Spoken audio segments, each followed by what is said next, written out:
Rajim, Bismillahirrahmanirrahim. I would like to welcome everyone on behalf of Lahore Tax Bar Association.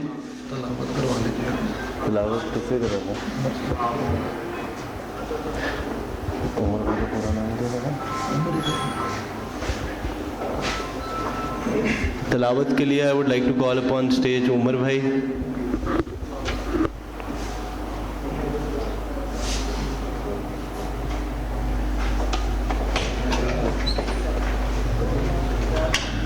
औज़ु बिल्लाहि मिनश्शैतानिर्रजीम बिस्मिल्लाहिर्रहमानिर्रहीम कुल औज़ु बिरब्बिल फलक मिन शर्रि मा खलक व मिन शर्रि गासिकिन इज़ा वक़ब व मिन शर्रि नफ़्फ़ासाति फ़िल उक़द व मिन शर्रि हासिदिन इज़ा हसद सदक़ल्लाहुल अज़ीम.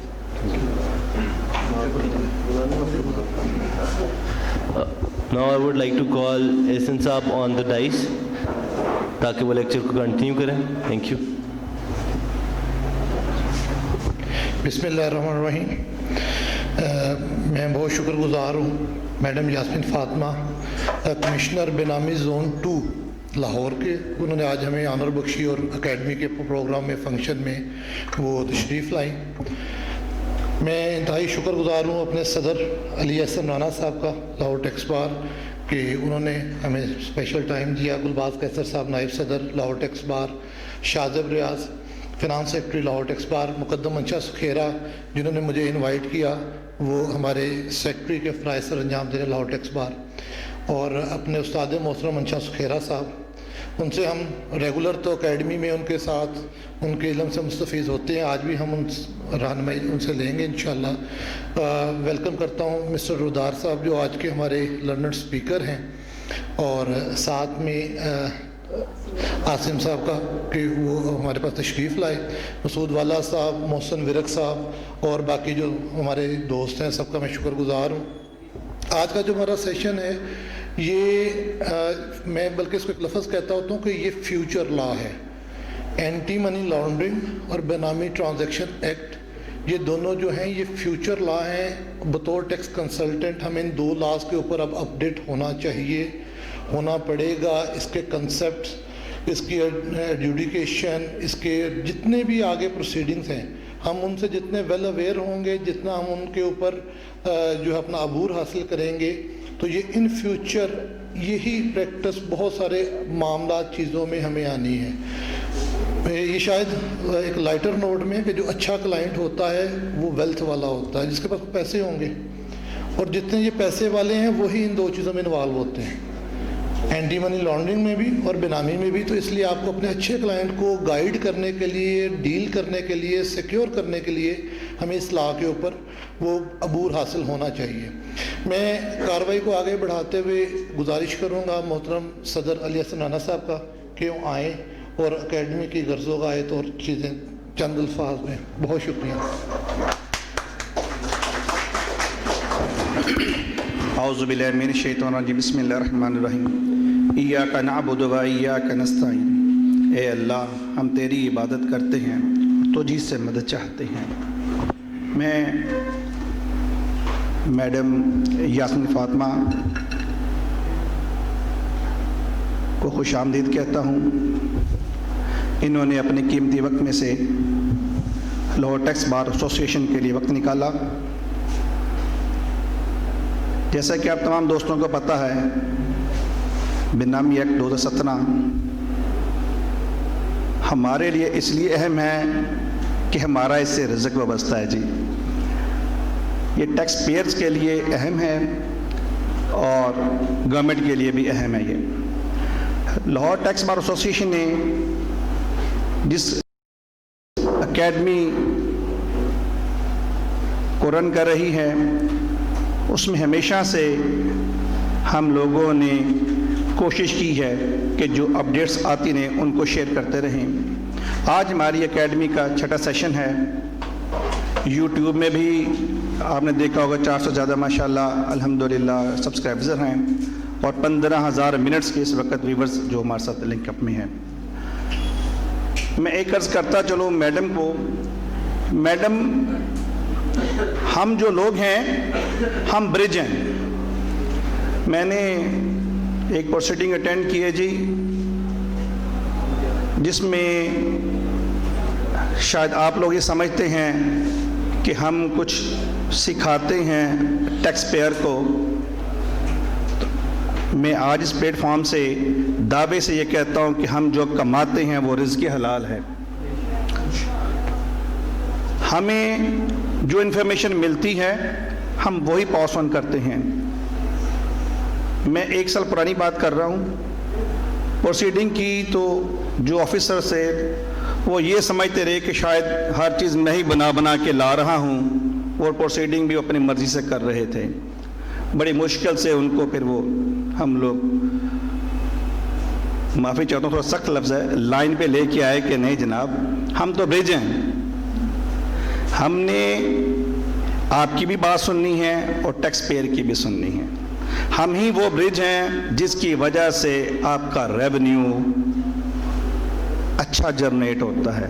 रिटर्न्स भी हम लोगों की मोटिवेशन से ही आती हैं। इवन दो कि अभी भी इनकम टैक्स रिटर्न मुकम्मल तौर पर फाल नहीं है। कल भी हमारी मीटिंग थी मेंबर ऑपरेशन से, हमने अपनी क्यूरी डिस्कस की उनके साथ, लेकिन उसके बावजूद जो रिटर्न्स फाइल हो सकती थी हम कर रहे हैं। तो ये हमारी तरफ से बड़ा पॉजिटिव जेस्चर है जी कि हम लोग गवर्नमेंट के लिए काम कर रहे हैं। आप तो कर ही रहे हैं, हम भी साथ काम आपके कर रहे हैं। तो आज का जो सेशन है, आपको बुलाने का मकसद हमारा ये है कि जो इस एक्ट की फेट है वो हमसे डिस्कस करें, कुछ हम अपनी चीज़ें शेयर करें आपके साथ, कुछ इन्फॉर्मेशन आप भी शेयर करें। कुछ क्यूरीज हमारी हैं उसको आप एड्रेस कर लीजिएगा ताकि आपकी और हमारे मंजिल आसान रहे, और जो जिस मकसद के लिए इस एक्ट को बनाया गया है वो हासिल हो सके। इस एक्ट में एक और चीज़ अर्ज करता चलूँ कि जहाँ पे टैक्स पेयर ने टैक्स पे करना है, उसके साथ जो थोड़ी सी ख़तरनाक चीज़ है वो उसकी है प्रॉपर्टी अटैचमेंट की।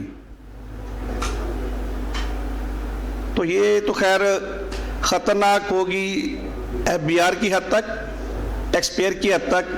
तो माफ़ी चाहता हूँ मैडम, फिर हमारा काम शुरू होता है उसको बचाना कैसे हम लोगों ने। तो इंशाल्लाह ताला आज जो इन्फॉर्मेशन शेयर करेंगे हम लोग, डिपार्टमेंट के लिए भी फ़ायदेमंद होगी और हमारे लिए भी होगी। वंस अगेन बहुत शुक्रिया, आपने हमारे लिए वक्त निकाला। अस्सलाम। बहुत शुक्रिया सदर मोहतरम अली हसन राना साहब। मैं चूँकि वक़्त की किल्लत है तो मैं बिला ताख़ीर गुजारिश करूँगा मैडम कमिश्नर हमारी गेस्ट के बाकायदा प्रेजेंटेशन शुरू होने से कबल हमें कम से कम ये गाइड किया जाए कि बेनामी ट्रांजैक्शन एक्ट लाने की ज़रूरत क्यों पेश आई, इसका पर्पस क्या है, इसके ऊपर डिपार्टमेंट की पॉलिसीज़ क्या हैं, क्या सोच रहा है, क्या होगा, कैसे होगा। क्योंकि ये एक पॉलिसी वर्क भी जब हमारे दोस्तों को कम्युनिकेट होगा तो उससे अभी हम बेहतर तौर पे अपने टैक्स पेयर्स को, लोगों को गाइड, क्योंकि हमने बताते हैं कि यार टैक्स लॉज चीज़ें, मामला सिस्टम इतने फास्ट हो गए हैं, हो चले हैं कि अब आपका बचना मुमकिन नहीं है। आप चीज़ों को एक्यूरेट लाएंगे तो तब सिक्योर होंगे। तो इसके ऊपर मैं गुजारिश करूँगा हमारी आज की chief guest madam Yasmeen Fatima, commissioner benami zone 2 Lahore से, कि वो आएँ और हमें बेनामी एक्ट की गर्ज़ो गायत और उसके मुतल्लिक रहनुमाई फरमाएँ।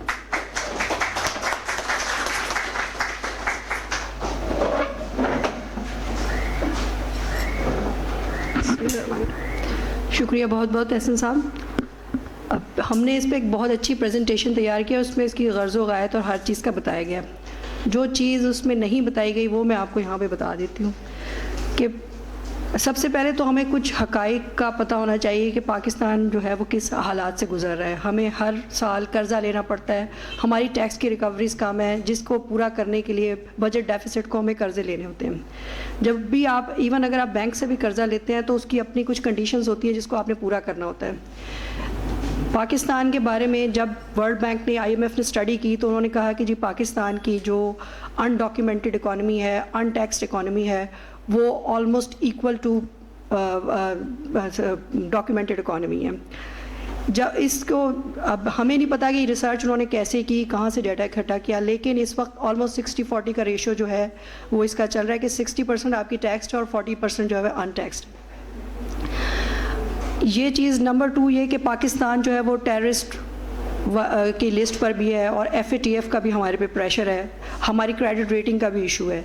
इन तमाम चीज़ों को देखते हुए उन्होंने पाकिस्तान के लिए कुछ चीज़ें ज़रूरी कर दी कि हमें अपनी इकॉनमी को डॉक्यूमेंट करना है, हमें ये देखना है कि हमारी जो प्रोसीड्स है उस पर एक एंटी मनी लॉन्ड्रिंग का लॉ लेकर आए ताकि जो हमारी प्रोसीड्स कहीं पार्क हो रही हैं और जो जहाँ वाइट की जा रही हैं वो ठीक हो और वो हमारी जो पैसे हैं वो टेररिस्ट एक्टिविटीज़ में ना चले जाएं।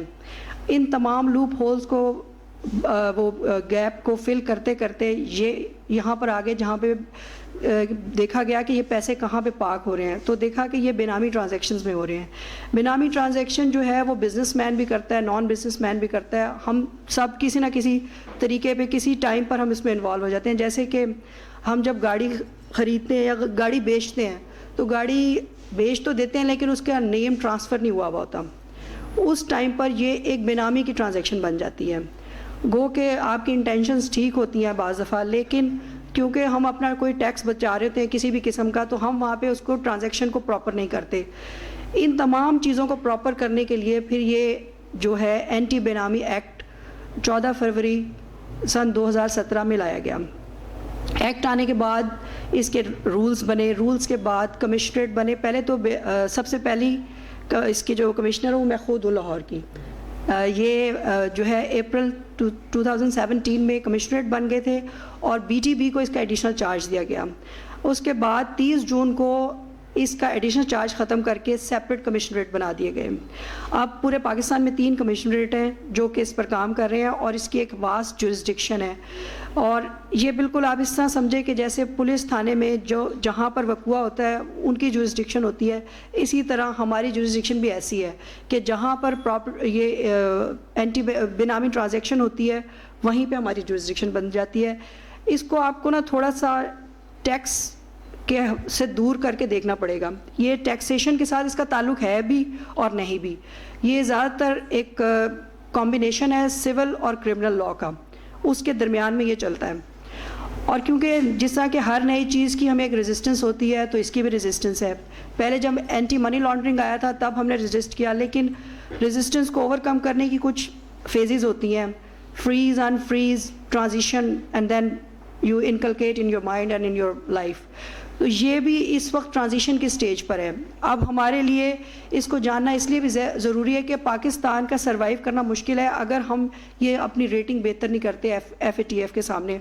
अभी आपने शायद ये भी सुन लिया होगा कि FATF भी आ चुका है और उसके भी जो DG हैं वो भी हमारे जो एंटी बेनामी के और I&I के DG हैं उन्हीं को ये चार्ज सौंपा गया है।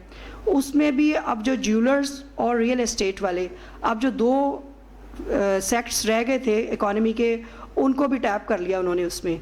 तो ये एंटी बेनामी जो है इसकी ट्रांजैक्शन कैसे चलती है, क्या होता है, ये सारा आपको अब जो रोदार है वो अपनी प्रेजेंटेशन में बताएंगे। और अगर कोई उसमें क्वेश्चन आंसर्स रह जाते हैं तो उसके लिए हमारा पैनल आप लोगों का सबके साथ मौजूद है और हम उसको डिस्कस करेंगे। एक चीज़ मैं आपसे कहना चाहूँगी कि जैसे सदर साहब ने भी कहा कि आप लोग और हम एक दूसरे के लिए लाजिम व मलजूम हैं, हमें एक दूसरे के साथ चलना है। स्टेक होल्डर इस वक्त हम सारे हैं, लेकिन हमारा सबका एक ऑब्जेक्टिव होना चाहिए कि हमने पाकिस्तान को तरक्की करवानी है। और वो कैसे करानी है कि हमने ऐसी ट्रांजैक्शन को हमने डिस्करेज करना है जो कि ब्लैक इकॉनमी की तरफ लेकर जाएं। जो मेन इसके बहुत से वजूहात हैं जिसकी वजह से एंटी बेनामी लॉ आया है, उसमें से एक ये भी है कि इसमें जो है मनी जो है वो पार्क हो जाती है और अनटैक्स हो जाती है। दूसरा ये कि इसका बेनिफिशियल ओनर कोई होता है और बेनामीदार कोई और होता है, जिसकी वजह से एक ट्रांजैक्शन जो है उसकी मनी ट्रेल को ट्रेस करना मुश्किल हो जाता है। तो हमारा अब आप लोग और हम सारे मिलकर इसको कामयाब बनाएंगे। जिस तरह ये आपकी रोज़ी रोटी है, ये हमारी भी रोज़ी रोटी है, क्योंकि हम भी सैलरी उसी जोन से ले रहे हैं। लेकिन ज़्यादा अहम ये है कि ये हम सब का मकसद एक होना चाहिए कि हमने पाकिस्तान को बेहतर फुटिंग्स पे लेके जाना है। जो आजकल आप हालात देखते हैं उससे आप और हम मिलकर ही निकालते हैं। पहले भी लॉयर्स फोरम ने ही पाकिस्तान को डेमोक्रेसी की लाइन पे भी डाला है और इंशाल्लाह आगे भी ये हमारे साथ मिलकर काम करेंगे तो हम इसको और आगे लेके जाएंगे। Thank you. अब मैं आपसे बहुत शुक्रिया मैडम। आपने तफसील से हमें बेनामी की गर्ज़ो गायत और बेनामी ट्रांजैक्शन एक्ट के हवाले से गाइड किया। असल में जो हमारा ये लाहौर टैक्स बार अकेडमी है, इसके जब हम अपने अमूमी सेशंस करते हैं तो वो हम राउंड टेबल पे करते हैं, या जो डाइस लगा हुआ है, ये दूसरा ये स्पेशल एक आपकी ऑनर के लिए तो इसको हमने किया, तो वो डाइस पे हम करते हैं। और मैं इसलिए भी स्पेशल गुजारिश करना चाहता हूँ रुदार साहब से भी कि हमारा तरीक़ाकार लेक्चर्स का ये होता है कि ये ओपन डिस्कशन के लिए अवेलेबल होता है ऑल टाइम। कोई दोस्त भी किसी टाइम पे भी सवाल करना चाहे तो बजाय उसको हम एंड पे कंक्लूड करें या वो रह जाएं, तो इसलिए अगर आपसे कोई दोस्त मीनवाइल सवाल करें तो उसको साथ साथ भी एक्सप्लेन कीजिएगा। चंद सवालात हम एंड पे भी वो करेंगे, एक्सपर्ट ओपिनियन भी लेंगे। तो मैं बिला ताखिर गुजारिश करूँगा हमारे मोहतरम स्पीकर मिस्टर रुदार अमजद साहब से कि वो आएँ और अपनी प्रेजेंटेशन का आगाज़ करें।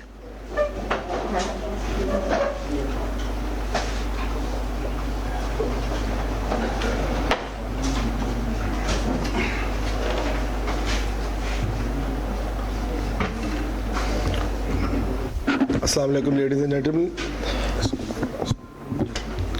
My name is Rudar Amjad, or the topic of presentation, as has already been communicated to you, is Benami Transactions and Prohibition Act 2017. Act का मेन मकसद जो मुझे एहसान विर्क साहब ने ये बताया था कि हम लोगों ने एक ओपन डिस्कशन हो जाए लॉ के पहलू पे और लॉ के आगाज पे, तो मेरी कोशिश यही है कि ज़्यादा मैं प्रेजेंटेशन अपनी इसी बात पे रखूं कि लॉ के अंदर क्या क्या चीज़ें हैं, थोड़ा बहुत बैकग्राउंड देने के बाद, और आगे लॉ के प्रोसीजर्स और लॉ की मोटी मोटी बातें। मैं obviously I am not going to discuss the whole law, मैं उसके जो मेन अक्स वाली चीज़ें हैं वो आप लोगों से डिस्कस करूंगा।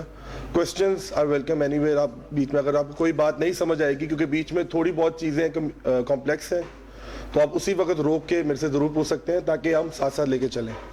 तो kindly this will be the sequence of my presentation. एक बार आप देख लें, वो आगे मैं फिर आपको डिस्क्राइब करता रहूँगा। नेक्स्ट। ओके, सबसे पहले बैकग्राउंड पे बेनामी लॉ क्या। बेनामी जो लफ्ज़ है ये एक पर्शियन लफ्ज़ है जिसका मतलब होता है बेनाम। एक उर्दू का लफ्ज़ है जिसका मतलब है जिसका कोई विदाउट अ नेम, जिसका कोई नाम नहीं होता, बगैर किसी नाम की है। ये फिनोमिना जो है ये सब कॉन्टिनेंट की हिस्ट्री के अंदर ही ज़्यादा प्रेवलेंट देखा जाता है, बाकी दुनिया में कम देखा जाता है। One of the reason I can think about is out of the top of my head is कि यहाँ कदर एंड ट्रस्ट फैक्टर ज़्यादा पाया जाता है कि आप एक अपनी पूरी ट्रैक या ज़मीन किसी और के नाम पे रख भी दो, ये इन इटसेल्फ बहुत बड़ी बात है। एक बहुत ट्रस्ट फैक्टर चाहिए कि आप अपनी 100 करोड़ की ज़मीन किसी और के नाम पे रख दो और आपको ये श्योरिटी हो कि मैं उसे वापस भी ले लूँगा बाद में। तो ये फिनोमिना काफ़ी देर से देखा जा रहा है। 1960s, 70s, 50s में जब लैंड रिफॉर्म्स इंडिया में हुए, पाकिस्तान में हुए, और लैंड को उन्होंने 500 से 250 और 125 से लैंड होल्डिंग्स को कम किया, तो बहुत सारे नवाब वगैरह जो लैंडलॉर्ड्स थे उन्होंने ये तरीका आजमाया कि अपने मुलाजमीन या औरों के नाम पे ज़मीन रखें ताकि वो लैंड होल्डिंग उनकी वहाँ की वहाँ रहे। वहाँ ये फिनोमिना काफ़ी देखा गया, और इंडिया ने सबसे पहले इसमें कोशिश की लेजिस्लेशन की। 1988 में बेनामी एक्ट पहला आया, but it never came into force. उसके कभी रूल्स नहीं बने, it never came into force. फिर फाइनली इंडिया में 2016 में बेनामी अमेंडमेंट एक्ट आया, जिसके तहत अब ये इंडिया में भी ऑपरेशनलाइज हो गया था। सिमिलरली, क्योंकि ऑब्वियसली हमारे सब कॉन्टिनेंट के इशू सिमिलर है, 2017 के अंदर फिर ये हमारे 2017 के अंदर फिर हमारा भी ये लॉ यहाँ सामने आ गया। मेन मकसद इस लॉ को आने का ये है कि टू इंश्योर कि जिसकी जो प्रॉपर्टी, जो ट्रांजैक्शन, जो बिजनेस है वो उसके अपने नाम पे रहे।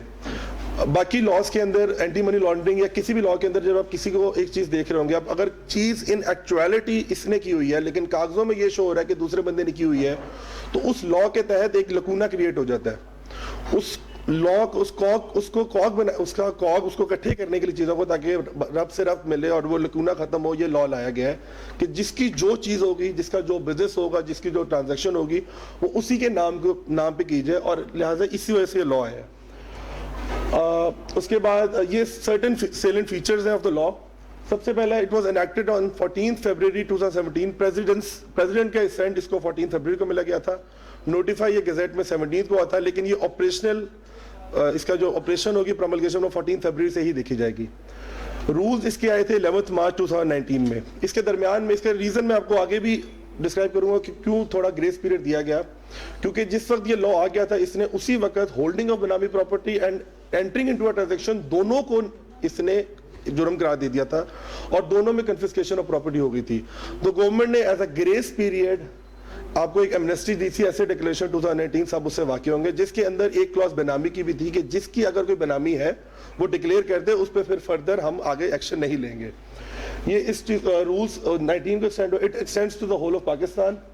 और इसका जो सेक्शन 3 है वो ये बताता है कि ये करता क्या है। It basically prohibits entering into benami transaction और holding of benami property from the date of enactment. Date of enactment is 14 February 2017।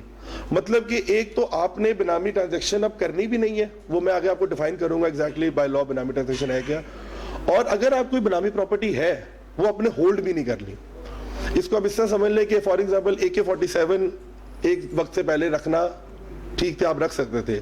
जिस दिन लेट से अगले दिन लॉ आए थे विच बैन्स होल्डिंग या रखना AK-47 या खरीदना, उस दिन खरीदना भी बैन हो गया और उस दिन अगर किसी वक्त AK-47 है वो भी बैन हो गया। और अगर ऐसा होगा तो ये कन्फिस्केट कर ली जाएगी।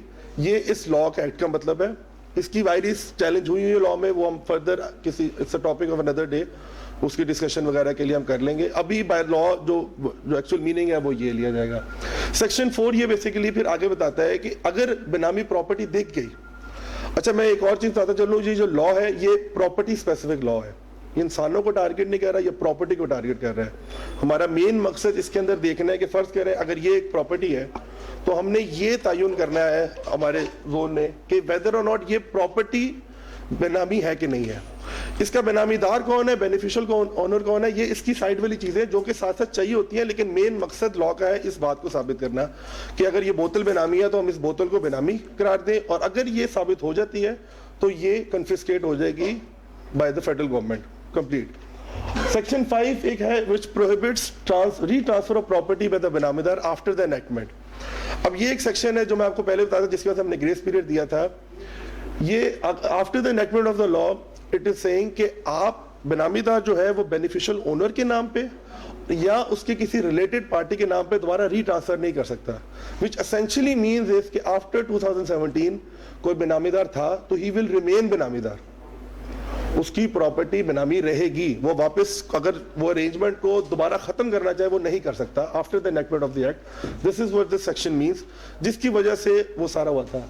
अब आगे ये प्रियम्बल पे आए थे, आई थिंक मैं आप लोगों को बता चुका हूँ। प्रियम्बल इसका जो है वो जो उसका मेन पर्पस होता है वो है कि to provide for prohibition of holding property in benami and restrict right to recover or transfer property held benami and provide mechanisms and procedure for confiscation of property held benami. अब इसमें 3 बातें वो टोटल बता रहा है कि जो लॉ ये करेगा। एक तो पहले बता रहा है कि किस तरह लॉ प्रोहिबिट करेगा बेनामी होल्ड करना और एंटरिंग ट्रांजैक्शन करना। दूसरा ये है कि अगर वो हुआ तो किस तरह उसको रिकवर किया जाएगा, और उसके मैकेनिज्म प्रोसीजर जो कि किसी भी एक लॉ या एक्ट के मेन अक्स होते 3 उसकी जो मेन चीज होती है वो। नेक्स्ट, अच्छा सबसे पहले मैं आगाज या प्रोसीजर बताने से पहले आपको कुछ डेफिनेशन जो बाय लॉ के अंदर गिवन है वो बताना चाहूँगा, ताकि हमारी डिस्कशन उन्हीं डेफिनेशन पे बेस्ड है। सबसे पहले क्योंकि ये प्रॉपर्टी स्पेसिफिक लॉ है तो सबसे पहले देख लेते हैं बेनामी प्रॉपर्टी की डेफिनेशन क्या है। सेक्शन 2(7) है जो इसको डिफाइन करता है। It says any property which is the subject matter of benami transaction and also includes the proceeds from such property। अब इसके अंदर 2 बातें फर्दर डिफाइन करनी पड़ेंगी कि एक बेनामी ट्रांजैक्शन क्या है और दो लॉ प्रॉपर्टी को कैसे डिफाइन कर रहा है। सबसे पहले प्रॉपर्टी क्या कहते हैं, सेक्शन 226 जो है वो प्रॉपर्टी डिफाइन कर रहा है। प्रॉपर्टी वो कहता है कि asset of any kind whether movable or immovable, tangible or intangible, corporeal or incorporeal, and includes any right or interest or legal documents or instruments evidencing title or interest in the property, and where the property is capable of conversion into some other form, the property then in the converted form, and all। इस पे थोड़ी definition पे थोड़ी देर रुक जाते हैं और देख लेते हैं कि सबसे पहले तो जहाँ तक कन्वर्जन से पहले है वो समझ आप सबको लगी होगी कि कोई भी चीज़ जो आप अपने पास एसेट रख सकते हो वो इसके अंदर ऑल इंक्लूसिव डेफिनेशन है ये। उसके बाद ये लॉ ये भी कहते हैं कि फर्ज करो ये बोतल बेनामी थी 2017 में और इसको मैं बेच के 100 रुपये का इसको मैं बेच देता हूँ और वो 100 रुपये में होती है। ये अब क्या हुआ, एसेट कन्वर्ट हो गया इनटू कैश, तो नाउ दैट कैश इज बेनामी। वो सेकंड बात होगी। थर्ड है प्रोसीड्स फ्रॉम द प्रॉपर्टी। अब बेनामी प्रॉपर्टी कंपनी इटसेल्फ भी हो सकती है, बेनामी प्रॉपर्टी घर भी हो सकता है, अगर वो बिजनेस क्योंकि बेनामी है और वो पैसे कमा रहा है तो वो प्रोसीड्स भी बेनामी होगी, वो भी बेनामी प्रॉपर्टी बन जाएंगी। अगर घर है वो रेंट पे है, बेनामी घर है, और वो उसका जो रेंट आ रहा है वो भी बेनामी प्रॉपर्टी का हिस्सा बन जाएगा। तो this is the property defined. Next, अच्छा अब आ जाते हैं जो सबसे मेन जो चीज़ है कि बेनामी ट्रांजैक्शन क्या है। यहाँ थोड़ी कंफ्यूजन हो जाएगी, बेनामी जहाँ थोड़ी कंफ्यूजन होगी तो आपको साथ लेके मेरे चलना पड़ेगा। एक बात बस समझ लें, लॉ 4 डेफिनेशन दे रहा है बेनामी की टोटल। मैं वन बाय वन आप सबसे डिस्कस कर लूँगा। जो फर्स्ट डेफिनेशन होगी वो है जो नॉर्मल मीनिंग की डेफिनेशन है, जिसकी वजह से एग्जैक्टली लॉ आया था। बाकी 3 डेफिनेशन इंडिया में बाद में की गई और हमने भी ऑब्वियसली उसको वहाँ से उठाया हुआ है। ये चारों डेफिनेशन एक दूसरे से एक्सक्लूसिव है, ये नहीं कि पहले भी साबित करनी है दूसरी भी साबित करनी है। इन 4 में से एक भी डेफिनेशन में फॉल कर गई, that would be a benami transaction. तो आपने जब पहली आप पढ़ लेंगे ना तो दूसरी तीसरी चौथी जो होंगी वो बहुत सिंपल है, लेकिन उनको कंफ्यूज नहीं करना पहली से, वो एक्सक्लूसिव ऑफ ईच अदर है चारों की चारों। अब आ जाते हैं कि जो मेन इंटरनेशनल जो मेन डेफिनेशन है जिसकी वजह से बेनामी ट्रांजैक्शन जो आई है, which says a transaction or arrangement where a property is transferred or held by a person and the consideration for such property has been provided or paid by another person and the property is held for the immediate or future benefit, direct and indirect, of the person who has provided the consideration। 3 बातें होंगी तो एक transaction बेनामी होगी। First is कि किसी और इंसान के नाम पे वो प्रॉपर्टी रखी गई हुई है। सेकंड बात ये है कि उसके जो पैसे दिए, जो कंसिडरेशन दी उस प्रॉपर्टी को खरीदने के लिए या रखने के लिए, वो किसी और बंदे ने दी हुई है। और तीसरी बात इसके अंदर है कि ये है कि ये किसी जिस बंदे के नाम पे है उसके बेनिफिट के लिए नहीं, किसी और इंसान के बेनिफिट, जो कि फ्यूचर भी हो सकता है, करंट भी हो सकता है, डायरेक्ट भी हो सकता है, इनडायरेक्ट भी हो सकता है, वो बेनिफिट हो। तो आपने 3 चीजें, बेसिकली प्रॉपर्टी समवन एल्सेस नहीं, second is consideration paid for someone else, third is benefit of someone else other than the principal owner. ये 3 चीजें होंगी तो ये बेनामी ट्रांजैक्शन के अंदर पहुंच जाते हैं। ठीक है, अब अगर आपको ये एग्जांपल वगैरह में कोट करना चाहो तो इसकी एग्जांपल होती है कि फर्ज करें मैंने यही बोतल या बोतल तो मुझे किसी के नाम से डिफाइन करना चाहिए, मैंने अपना घर है वो मैं किसी मुलाजिम के नाम पर रखा। अब उसकी क्या चीज़ें चाहिए कि एक तो वो मुलाजिम के नाम पर, ठीक है, दैट मुलाजिम को बेनामी का I would give a beneficial owner in this case. और उसके जो पैसे हैं, पेमेंट उस घर की मैंने की हो खरीदने में, ये दूसरी चीज़ होगी। तीसरी चीज़ होगी कि मेरा उसको कुछ बेनिफिट हो, इधर मैं टैक्सी से आ रहा हूँ, इधर मैं सेटलमेंट कर रहा हूँ, जब हो सकता है फ्यूचर में मैंने अपने नाम पे करानी हो, अपने बच्चों के नाम पे करानी हो, या उसको मैं रेंट ले रहा हूँ, ये तीसरा बेनिफिट होगी। ये 3 चीज़ें बेसिकली होती हैं तो ये एक चीज़ बेनामी ट्रांजैक्शन होगी। फिर इसी डेफिनेशन के अंदर जिस पर डेफिनेशन की बात हो रही है और अगर इसके अंदर एक्सेप्शन लॉ ने क्रिएट की कि कुछ अरेंजमेंट जो कि होंगी बेनामी, लेकिन अगर इन लोगों के नाम पे की जाएंगी तो वो बेनामी में फॉल नहीं करेगी। नंबर 1 में कहता है person standing in solution capacity for the benefit of another person towards whom he stands in such capacity and with whom a trustee, executor, partner, director of a company, agent or legal advisor or any other person has may be notified by the present number। Essentially speaking, आप एक company के director होते हैं, आप company में self is a person. Law में इस law में भी पर्सन की वही डेफिनेशन है जो इनकम टैक्स ऑर्डिनेंस में डेफिनेशन है, everyone including judicial person, singular वगैरह सारे। अब company in it self, director एक कंपनी की चीजें अपने नाम पे रख सकता है एज अ ट्रस्ट। अगर ऐसा किया जा रहा है तो वो बेनामी नहीं होंगी, वो बेनामी से निकल जाएगी। सिमिलरली सेकंड में आ जाए, वो कहता है any person being an individual in the name of his spouse or in the name of any child or in the name of his brother or sister, a lineal descendant or descendant, and the individual operating as joint owner in any document of such individual, and the consideration for such property has been provided or paid out of known sources of income of his individual। अब ये law यहाँ ये कह रहा है कि आप अपनी बीवी के नाम, अपने बच्चों के नाम या अपने किसी लीनियल असेंडेंट या डिसेंडेंट के नाम पे रख सकते हैं, कोई मसला नहीं है, एज लॉन्ग एज तो फर्दर करके उसकी जो कंसिडरेशन है, जब मैंने अपने फर्ज करें मैंने अगर अपने बच्चे के नाम पे जमीन रखी हुई है तो लॉ कह रहा है वो आप रख सकते हो, वो बेनामी नहीं होगी एज लॉन्ग एज कि मैंने जो उसके पैसे दिए हैं वो मेरे नॉन सोर्सेज ऑफ इनकम से। फर्ज कह रहे हैं कि मैंने करप्शन प्रोसीड से पैसे कमाए या ब्लैक मनी से पैसे कमाए, वो मेरे नॉन प्रोसीड्स नहीं है, वो मैं किसी बता नहीं सकता कि मैंने कमाई हुई है। अगर उससे मैंने लेके उसको प्रॉपर्टी दी हुई है और कल को उससे पूछा जाता है कि ये प्रॉपर्टी तुमने कहाँ से खरीदी, तो बच्चा कहता है मेरे वालिद साहब ने मुझे दी, तो वालिद साहब से पूछा जाएगा ये आपके पैसे कहाँ से है। और अगर वालिद साहब के नॉन सोर्सेज से ना हुई तो वो भी it would also be treated as a benami transaction. और नेक्स्ट, अब ये आगे, अब तक अगर कोई कंफ्यूजन है तो काइंडली हाथ खड़ा करके पूछ लें। जी जी, जो प्रॉपर्टी परचेज की जाती है मुख्तार आम का कौन वो रजिस्ट्री कॉस्ट से बचे जाते हैं, वो बेनामी में आएगी। मुख्तार आप जिससे आप सिर्फ रजिस्ट्री में से बचे। मुख्तार आम होता है ना कि रजिस्ट्री कॉस्ट मुख्तार आम को आप बेनामी में लेंगे, अगर आप रजिस्ट्री के नाम सवाल से, अगर आप रजिस्ट्री कह रहे हैं लेकिन आप कम पैसा पर रजिस्ट्री कर रहे हैं, ये बात रजिस्ट्री तो हुई नहीं है, इंतकाल भी नहीं होता, सिर्फ मुख्तार आम होता है। पावर ऑफ अटॉर्नी की बात कर रहे हैं आप?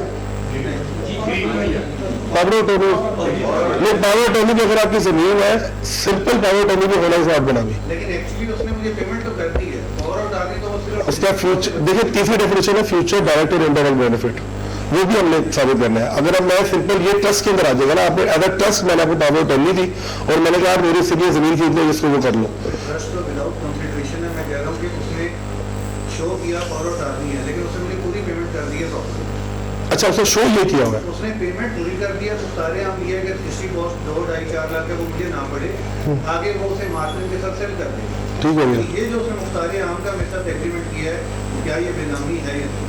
आसिफ साहब, go back to the definition of property, जहाँ पे word use किया गया है and includes any legal document showing title. The power of attorney itself is a legal document showing title.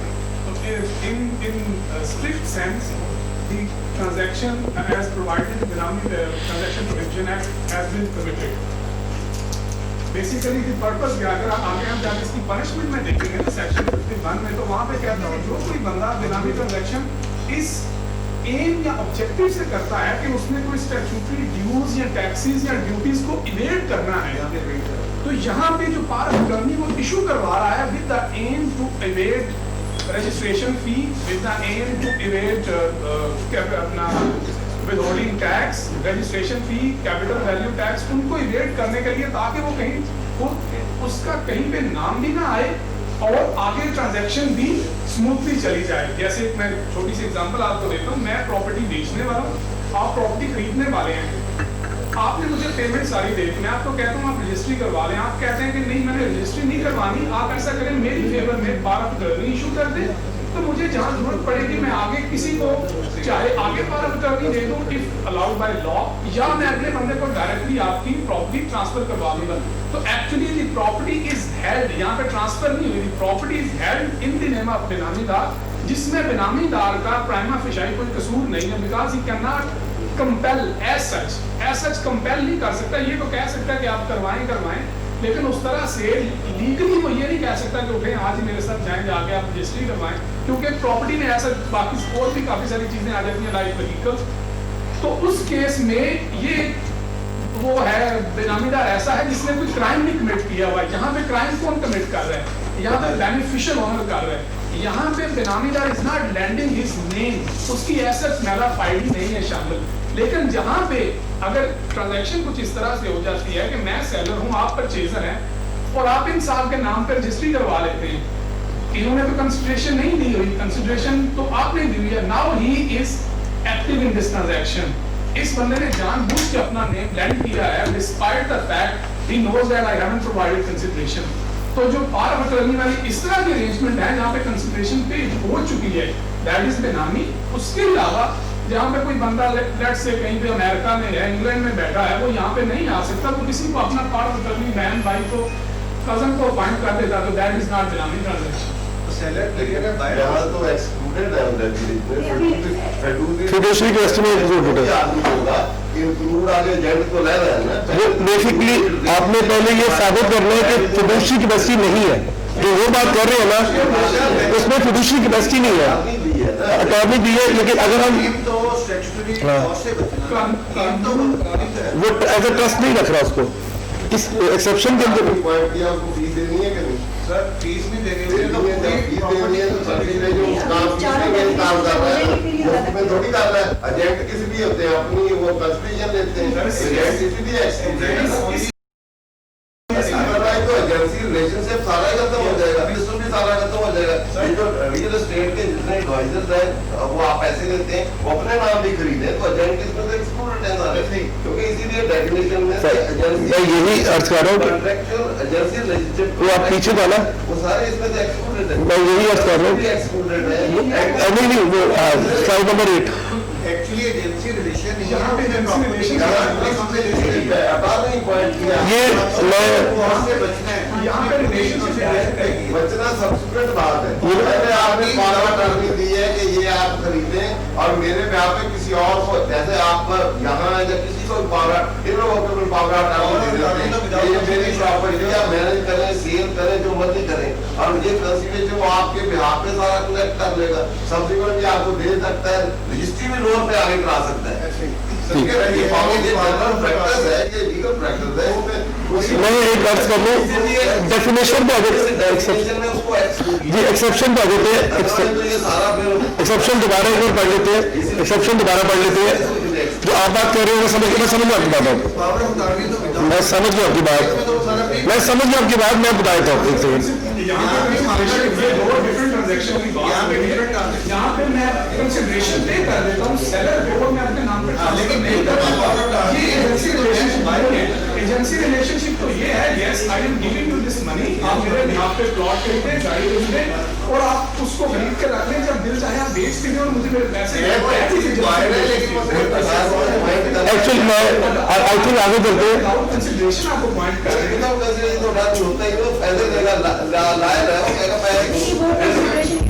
Basically मैं ठीक आप ठीक कह रहे हो, बनानी है बेसिकली कर ये रहा है, वो कर ये रहा है इन दिस केस। मैं पहले डेफिनेशन पढ़ लेते हैं फिर बात कर लेते हैं। A person standing in fiduciary capacity for the benefit of another capacity, इधर जो मेन लफ्ज है ना fiduciary capacity, whom in such and include the trustee, executor, partner, director of a company, agent। अब मेरी अर्ज सुन ले बस जी, मेरी बस अर्ज सुन। जो वो बात कह रहे हैं ना, वो ये बात कह रहे हैं कि उसने पावर ऑफ अटॉर्नी लिया है लॉ को धोखा देने के लिए, उसने असल में जमीन खरीदी है, एक्चुअल बायर है। हमने सिर्फ और सिर्फ ये नहीं देख रहा कि टाइटल किसके नाम पे, नहीं होता है, अगर अटॉर्नी दे दे अपने नाम नहीं करवा सकते, नहीं वो अपने नाम नहीं करा सकता। किसी के जब पावर अटॉर्नी दे दी है तो वो पावर ऑफ अटॉर्नी का मेन मकसद होता है, किसी और के नाम पावर अटॉर्नी का मेन मकसद तो ये होता है ना कि मैं एज अ ट्रस्ट जो है आपकी जमीन को संभालूंगा। इन दिस वेरी केस वो खरीद रहा है, सिर्फ वो चकमा दे रहे हैं, अपने नाम एज ट्रस्टी अपने नाम नहीं कर सकते, ठीक होगी, किसी और के नाम रजिस्टर कर सकते हैं। ठीक है।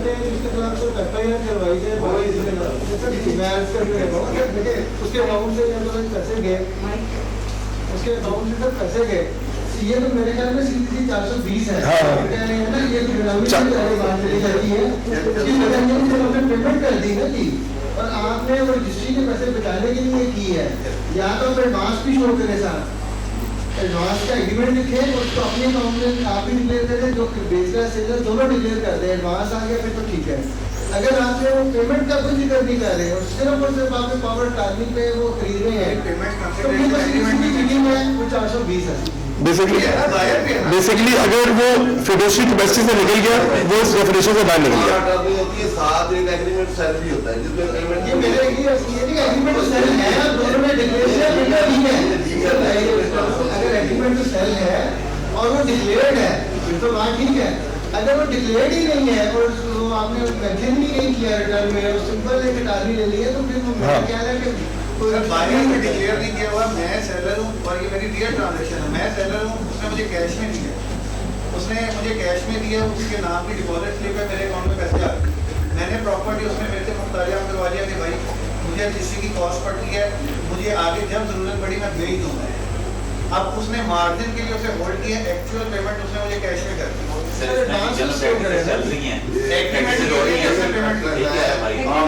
ये लॉ इसीलिए आया है प्रैक्टिस को हटाने के लिए।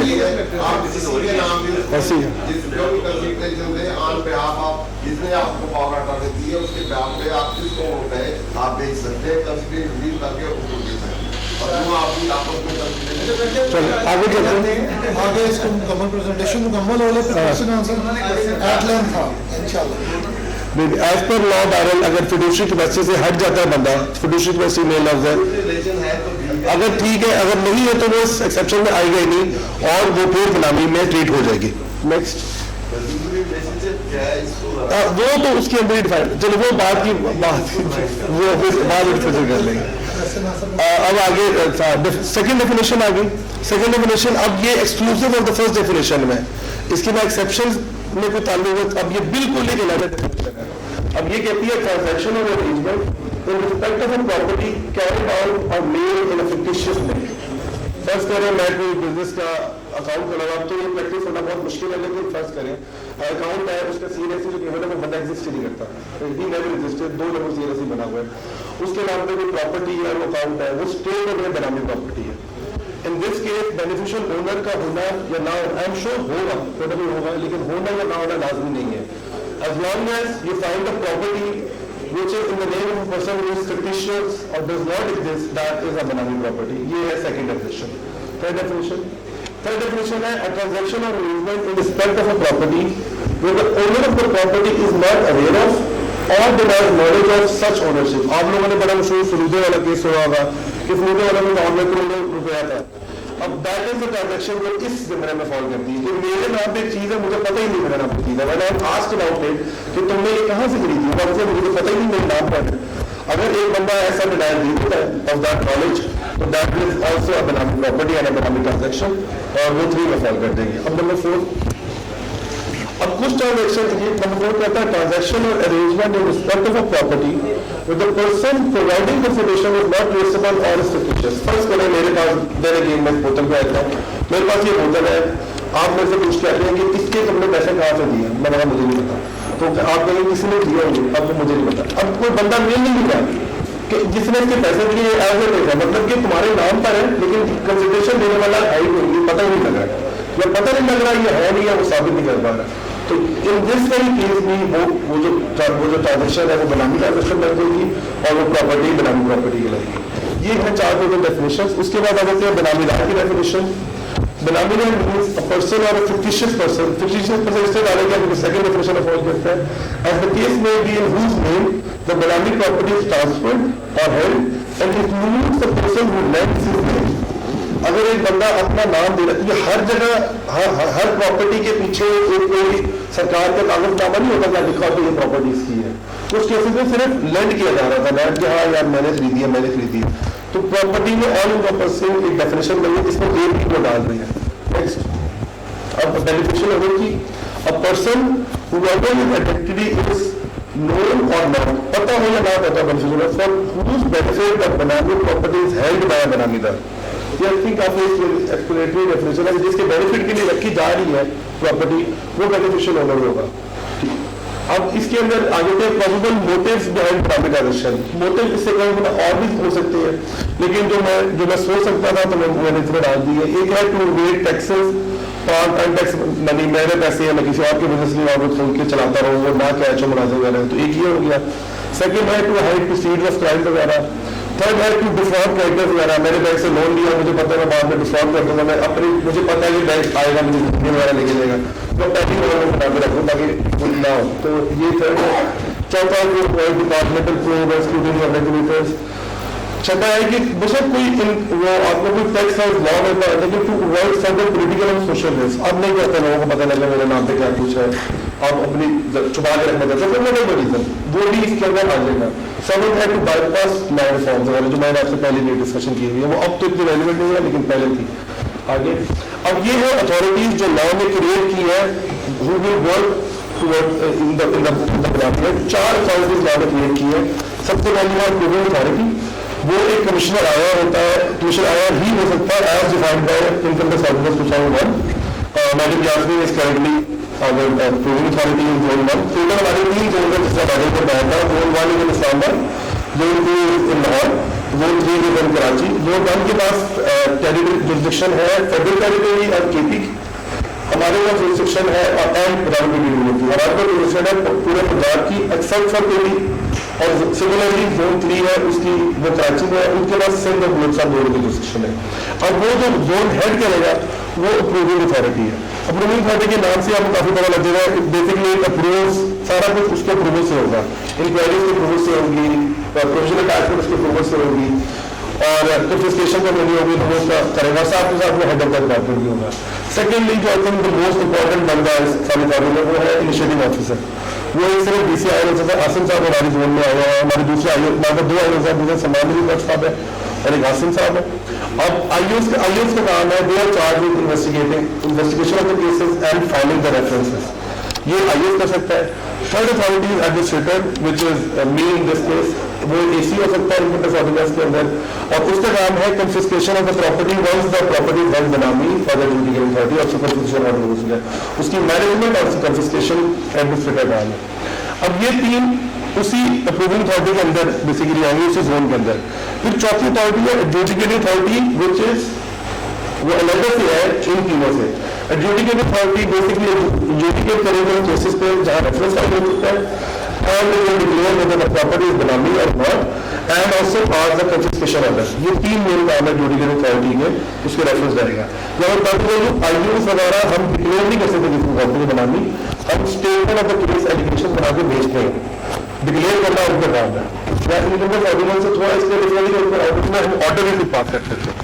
इधर आप समझ लो हम आई की तरह है, आई जिस तरह एक रेफरेंस बना के आरटीओ को भेज देता है, उसी तरह हम बना के भेजते हैं, हम ऑर्डर नहीं कर सकते इस बारे में।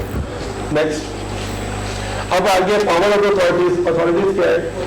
हमारे पास सेम पावर्स है vested in CCP while trying a suit in respect of the following matters, namely ये जो मोस्टली जो चीजें होती है कोर्ट के बाद while trying a suit वो है, और हमारी proceedings are deemed judicial proceedings within the meaning of section 193 and 228। जब मैं अथॉरिटीज कह रहा हूँ याद रखें ये अथॉरिटीज अलग-अलग है, आईओए की अलग अथॉरिटी है, अप्रूविंग अथॉरिटी की अलग अथॉरिटी है, एडजुडिकेटिंग अथॉरिटी की अलग अथॉरिटी, एडमिनिस्ट्रेटर एक अलग अथॉरिटी है, लॉ ने 4 अथॉरिटी डिफरेंट बनाई है। वो for the purpose of that जिसको जहां जरूरत होगी तो ये जहां वो सुनिंग कर रहा होगा तो ये उसके पास पावर्स होंगी। नेक्स्ट है पावर टू कलेक्ट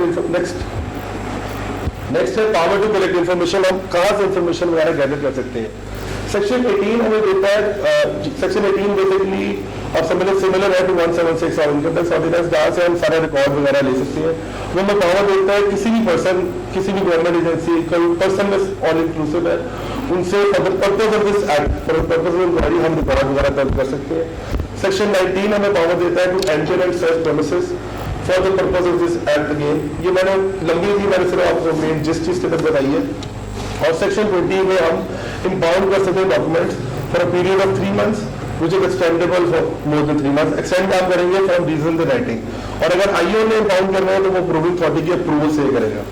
और ये तीनों चीजें जो होंगी ये इंक्वायरी में आपको होगी सेक्शन 21 के अंदर।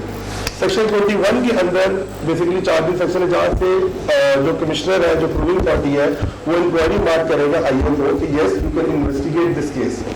उसके लिए एक जनरल लीगल प्रोसेस मैंने बनाया, फ्लोचार्ट बनाया, क्योंकि पहले काफी लंबा हो चला था। तो लीगल प्रोसेस इस तरह चलेगी कि सबसे पहले कोई भी हमारे पास इंफॉर्मेशन आई, कंप्लेंट किसी सूरत में आ गई है, स्लो मोड हमने ले लिया, या ऊपर से हमें कोई इन्फॉर्मेशन किसी गवर्नमेंट सेंटर गवर्नमेंट इदारे ने टैक्स वाले ने भेज दिया कि हमें लगता है ये बेनामी है, तो जो कंप्लेंट आएगी उसकी इनिशिएशन होगी, उसकी इंक्वायरी पहले मार्क करेगी अप्रूविंग अथॉरिटी आईओ को मार्क करेगी अंडर सेक्शन 21 कि आप इसके आपको अप्रूवल है, आप इस पर इंक्वायरी कर सकते हैं। इंक्वायरी जब अब कर दी गई है इसका कोई टाइम पीरियड लॉ में गिवन नहीं है, वो इंक्वायरी में जितना मर्जी टाइम लगा दें, क्योंकि अभी इस वक्त किसी और इंसान पे एडवर्स इम्पैक्ट नहीं हो रहा। एक आईओ खुद से अपनी इंक्वायरी कर रहा है, वो किसी और बंदे को तंग नहीं कर रहा, उसकी प्रॉपर्टी का भी छीन नहीं रहा। लिहाजा लॉ ने अब तक कोई टाइम फ्रेम इसके अंदर यहाँ नहीं दिया, वो इंक्वायरी में टाइम ले सकता है। अब उसको if he feels there is enough doubt और एविडेंस इन इट कि यहाँ मैं आई कैन प्रोसीड फर्दर, 2 चीजें हो सकती है, या तो मुझे कुछ नहीं इसके अंदर, वो केस सारे खत्म हो जाएगा। अगर मुझे कोई इनफ डाउट तो देयर रीजन कि मुझे लगता है कि इसके अंदर कोई बेनामियत का एलिमेंट हो सकता है, तो वो शोकस नोटिस करेगा।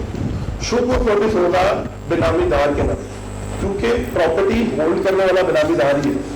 बेनामीदार को शोकस नोटिस होगा, it will be addressed to the benamidar, साथ साथ कॉपी कर दी जाएगी बेनिफिशियल ओनर को, बेनिफिशियल कॉपी कर दी जाएगी और बेनामीदार को एड्रेस होगा शोकस नोटिस।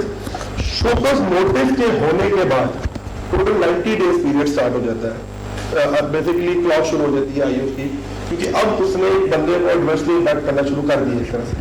और लॉ इस बात को मद्देनजर रखते हुए 90 डेज का टाइम पीरियड दे रहा है कि आपने अपनी इन्वेस्टिगेशन जो भी करनी है, जिस भी आपने कंक्लूजन पे पहुंचना है, आप 90 डेज के अंदर पहुंचेंगे। और इसी के साथ साथ अब आईओ के पास एक ऑप्शन उससे शोकस किया, शोकस करने के साथ साथ ही वो प्रॉपर्टी को प्रोविजनली अटैच भी कर सकता है if he feels that this property will be alienated, और ये यानी कि इधर उधर हो जाएगी तो बाद में मिल जाएगी, तो he can also provisionally attach it. अभी इसके लिए प्रोविजनली अटैच करना जरूरी नहीं है शोकस के वक्त, लेकिन ही कैन, और इन 99% cases he will do it, और वो तो नहीं होता, ऑब्वियसली कोई डाउट है तो वो फोकस कर रहे हैं। प्रोविजन अटैचमेंट की डेफिनेशन लॉ में गिवन है। Attachment means the provision of transfer, conversion, disposition or movement of property by an order issued under the act. Provision attachment को कह रहे हैं क्योंकि एक इसका टाइम पीरियड गिवन है। प्रोविजन अटैचमेंट क्योंकि नाम में मतलब 90 डेज का पीरियड है, तो जो पहली प्रोविजन अटैचमेंट है it can not be for more than 90 days. इसीलिए शोकोस में भी 90 डेज का पीरियड दिया गया कि शोकोस की टाइम पीरियड के अंदर अंदर भी अटैचमेंट हो सकती है। फर्स्ट प्रोविजन अटैचमेंट 90 डेज के बाद फिर आपको आगे बता देता हूँ। इसीलिए अटैचमेंट, अब अटैचमेंट में भी कह रहे हैं कि हम या तो घर है तो मैं इसको सिंपली प्रोहिबिट कर दूंगा कि वो ट्रांसफर ना हो, सिंपली घर में तो। लेकिन अगर इनकेस गाड़ी है तो लॉ ये भी आपको प्रोविजन दे रहे हैं कि आप गाड़ी मूवमेंट ऑफ प्रॉपर्टी भी आप बंद कर सकते हैं। तो हम गाड़ी जब्त करके भी रख सकते हैं 90 डेज के लिए इफ यू फील कि ये एलिनेट हो जाएगी और हमें दोबारा नहीं मिलेगी। तो क्योंकि हर तरह का एसेट मौजूद है तो उसी तरह अटैचमेंट भी उसके अकॉर्डिंगली ही किस तरह की जाएगी वो की जाएगी। अच्छा, अब जब फर्स्ट जो अटैचमेंट होगी, अब 90 डेज लाइक से 90 डेज से पहले वो कभी भी कर सकते हैं, लेकिन मैक्सिमम 90 डेज का पीरियड है, वो ऑब्वियसली गिवन बात ही है। अब लेट्स से 90 डेज पूरे होने लगे, अब आईओ ने एक डिसीजन करना है कि क्या अभी भी, अब मुझे लगता है कि उसने इन्वेस्टिगेशन कंप्लीट कर दिया, उसका दो चीजें, या उसने ये डिसाइड किया है इन्वेस्टिगेशन में पता लगा कि ये प्रॉपर्टी बेनामी नहीं है, या दूसरा ये कि उसने कहा कि नहीं ये प्रॉपर्टी है बेनामी। अब उस केस में दो चीज, अगर उसने कहा है कि प्रॉपर्टी बेनामी नहीं है तो एक तो था कि उसने पहले केस में सबसे पहले से प्रोविजन अटैचमेंट की हुई थी, अगर उसने की हुई थी तो उसकी वो उसको रिवोक कर देगा with approval of the proving authority और केस साथ क्लोज हो जाएगा। ठीक है, और अगर पहले केस में पहले भी नहीं की हुई थी प्रूवल अटैचमेंट तो अभी भी नहीं करेंगे, फिर भी वो अप्रूवल देगा कि अटैचमेंट की जरूरत है और केस क्लोज हो जाएगा। सेकंड सिनेरियो ये है कि ही थिंक्स कि नहीं ये चीज बेनामी है and I need to file a reference on it, तो उसके लिए वो अगर उसने पहले प्रूवल अटैचमेंट की हुई थी तो वो ऑर्डर टू कंटिन्यू प्रूवल अटैचमेंट करेगा, करना जरूर है उसने और वो उसका प्रूवल भी प्रूवल अथॉरिटी से होगा। और अगर उसने पहले नहीं की हुई थी तो वो फिर दूसरी बार पहली बार प्रूवल अटैचमेंट ऑर्डर करेगा और उसका प्रूवल भी प्रूवल अथॉरिटी से होगा। और इस वाले जो सेकंड बेसिकली जो है अटैचमेंट या ऑर्डर टू कंटिन्यू अटैचमेंट या जो सेकंड टाइम पे आप करोगे उसका टाइम पीरियड चलेगा until the adjudicating authority decides whether this is बेनामी और नॉट, वो तब तक अटैचमेंट रहेगी एडजुडिकेटिंग अथॉरिटी के डिसीजन तक, सेकंड अटैचमेंट जो है। अब उसके बाद जब आपने प्रोविजन अटैचमेंट कर दी, इसका मतलब है उस पर रेफरेंस लाजमी फाइनल हो जाए। अब एक तो था ना अपने आप में मैंने नहीं करेंगे अटैचमेंट तो फिर रेफरेंस नहीं फाइल होगा, ना ही हो सकता। रेफरेंस फाइल करने के लिए अटैचमेंट करना जो दूसरी बारी बोले वो जरूरी है after the conclusion of the show off notice. 60 days का पीरियड लॉ देता है। अब जब आपने ऑर्डर कर दिया प्रूवल अटैचमेंट का, उसके बाद आईओ को 60 डेज 60 दिनों के अंदर अंदर उसने रेफरेंस फाइल करना है to the adjudicating authority under section 22। ये जो सारी कहानी है दास्तान मैंने कुछ रहेगी, ये सारा सेक्शन 22 लॉ का, which is one of the most important section. Next, अब सेक्शन 22 में चला गया रेफरेंस, चला गया एडजुडिकेटिंग अथॉरिटी को। एडजुडिकेटिंग अथॉरिटी में वर्क करना है सेक्शन 24, 25 में। 23 है मैनर ऑफ नोटिस, वो वैसे एक सेक्शन है किस मैनर से नोटिस सर्व किया जाएगा। अब जब रेफरेंस चला गया, रेफरेंस की रिसीट के बाद एडजुडिकेटिंग अथॉरिटी ने 30 दिन के अंदर अंदर नोटिस सर्व करना है टू बेनामीदार, टू बेनिफिशियल ओनर और any other party seeking information regarding the case. ये 30 दिन के अंदर अंदर करना है और जो नोटिस के अंदर टाइम दिया जाएगा उस बंदे को वो मिनिमम 30 दिन का दिया जाएगा, 30 दिन से ज्यादा का। लेकिन मैंने आपसे इंफॉर्मेशन सीख की किसी बंदे से इस केस के हवाले में, तो मैं उसको 30 डेज का मिनिमम टाइम देना है और 30 दिन के अंदर अंदर सीट एडजुडिकेट करना है। अब वही एडजुडिकेटिंग अथॉरिटी बेसिकली एक तो जो रेफरेंस है उसको कहेगी कि ये हाँ ये ठीक है। एडजुडिकेटिंग अथॉरिटी में ये भी पावर है कि अगर उसको लगता है कि यार there is another also benami property which is related to this as well, वो उसको ऐड भी कर सकता है। या एडजुडिकेटिंग अथॉरिटी को बिल्कुल लगता है कि नहीं 50% इज बेनामी प्रॉपर्टी जो बताई गई है, बाकी 50 इज नॉट, तो वो 50% को डिलीट भी कर सकता है। और अगर उसको बंदा लगता है कि ही इज नॉट अ बेनामी बेनिफिशियल ओनर और अ डेबिटर, वो उसको निकाल भी सकता है, सिमिलरली वो ऐड भी कर सकता है। एडजुडिकेटिंग अथॉरिटी पास टोटल 1 ईयर है, 1 साल के अंदर तो उसे फैसला देना है। एडजुडिकेटिंग अथॉरिटी 2 ही फैसले दे सकता है इस एतबार से, एक कंफर्मिंग के बेनामी प्रॉपर्टी है और वो कंफर्म कर देगा provision attachment and it will continue to be attached, the property will continue to be attached. दूसरा है वो रिवोक कर दे कि नहीं मुझे नहीं लगता बेनामी प्रॉपर्टी है और वहां वो डिसकंटिन्यू होगी अटैचमेंट और वहाँ वो केस फिर वो आगे अपील में जा मिलेगा। अब इसके बाद जो नेक्स्ट फोरम है, एक बार ये करने के बाद, अच्छा एडजुडिकेटिंग अथॉरिटी वंस जब वो कर देगी अंडर सेक्शन 24 वो इस बात को एडजुडिकेट करेगी कि प्रॉपर्टी बनानी है कि नहीं है। फिर सेक्शन 25 पे कंफिस्केशन करने से पहले भी उसमें शोकॉज नोटिस देना है उस बंदे को जो प्रॉपर्टी की पोजीशन रख रहा है या जो भी रिलेटेड पार्टी है कि क्यों हम इस प्रॉपर्टी को कंफिस्केट ना करें। सेक्शन 25(1) में उसमें नोटिस देना है, 25(1) में ही फिर उसमें कंफिस्केशन का ऑर्डर पास करना है। ये अलग प्रोसीडिंग है। बेनामी प्रॉपर्टी 24 सेक्शन 24(3) में ऑर्डर हो रहा है कि बेनामी है कि नहीं है। सेक्शन 25(1) में फिर कंफिस्केशन का ऑर्डर अलग है। अब उसके बाद 24 के ऑर्डर के खिलाफ वो बंदा अपील में जा सकता है। फर्स्ट अपील ट्रिब्यूनल जो है वो इस्लामाबाद में अभी फेडरल गवर्नमेंट ने नोटिफाई करना है। उसके सिमिलरली रूल्स है कि 3 मेंबर्स, एक जो चेयरमैन होगा, एक जुडिशियल मेंबर होगा, एक काउंटिंग मेंबर होगा, वो इस्लामाबाद में और उसके बेंचेस वगैरह सिमिलर लाहौर कराची वगैरह में अभी बन चुके हैं।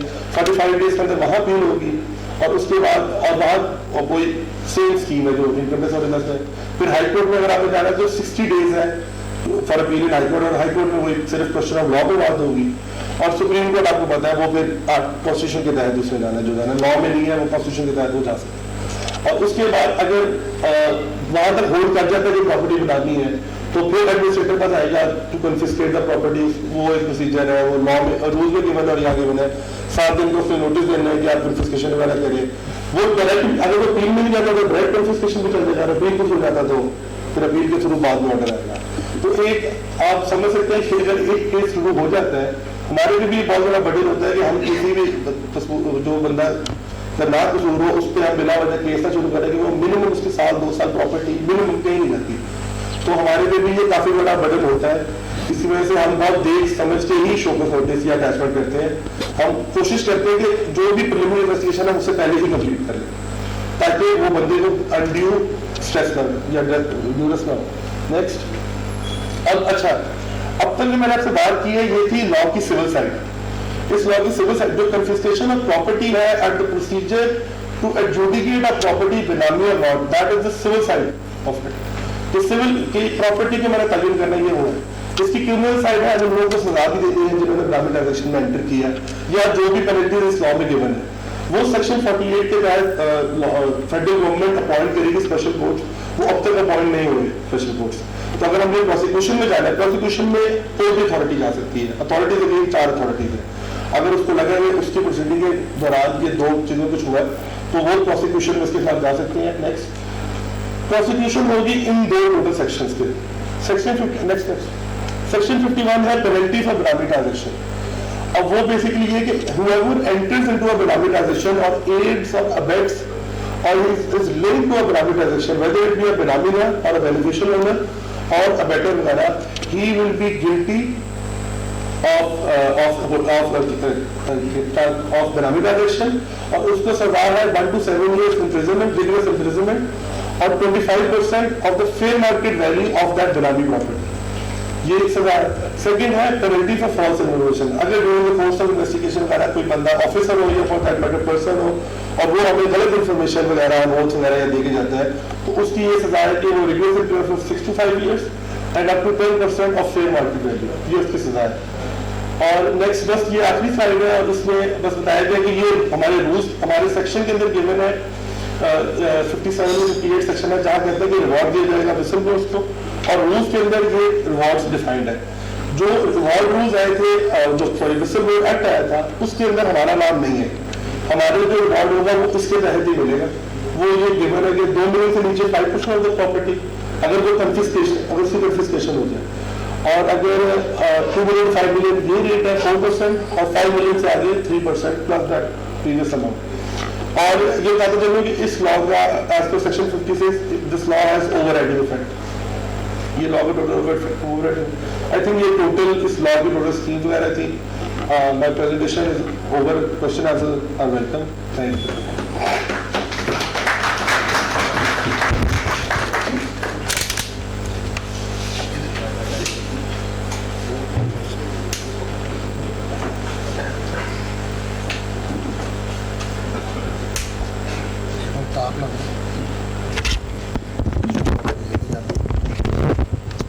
उतार बताइए इसकी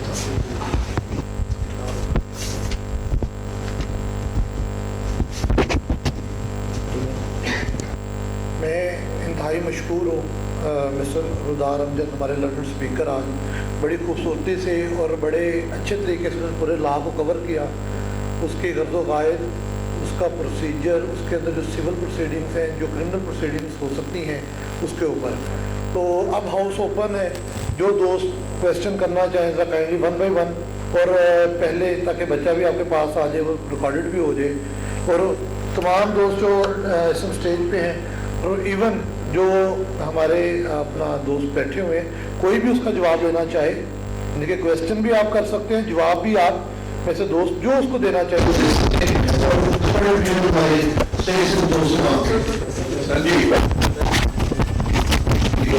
पहला क्वेश्चन ये है कि इन्होंने रुदार साहब ने बोला कि हाई कोर्ट के अंदर अपील है, अपील और रेफरेंस लॉ में क्या फ़र्क है? अपील का मेरा ख्याल है कि फैक्ट एंड लीगल मैटर दोनों डिस्कस होनी चाहिए। रेफरेंस ऑफ लॉ और अपील में डिफरेंस क्या है? ये फर्स्ट टाइम इस्लामी यूज हुआ अपील का वर्ड हाई कोर्ट के लिए, वरना तो रेफरेंस फाइल होता है ना हाई कोर्ट में। तो इसको जरा क्या कर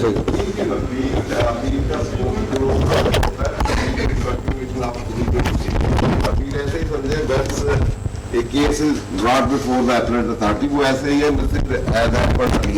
बिगनिंग से स्टार्ट हो सकता है, रीप्रेजल हो सकती है, एविडेंसिंग भी दोबारा हो सकती है, फैक्चुअल कंट्रोवर्सी दोबारा सारी हो सकती है।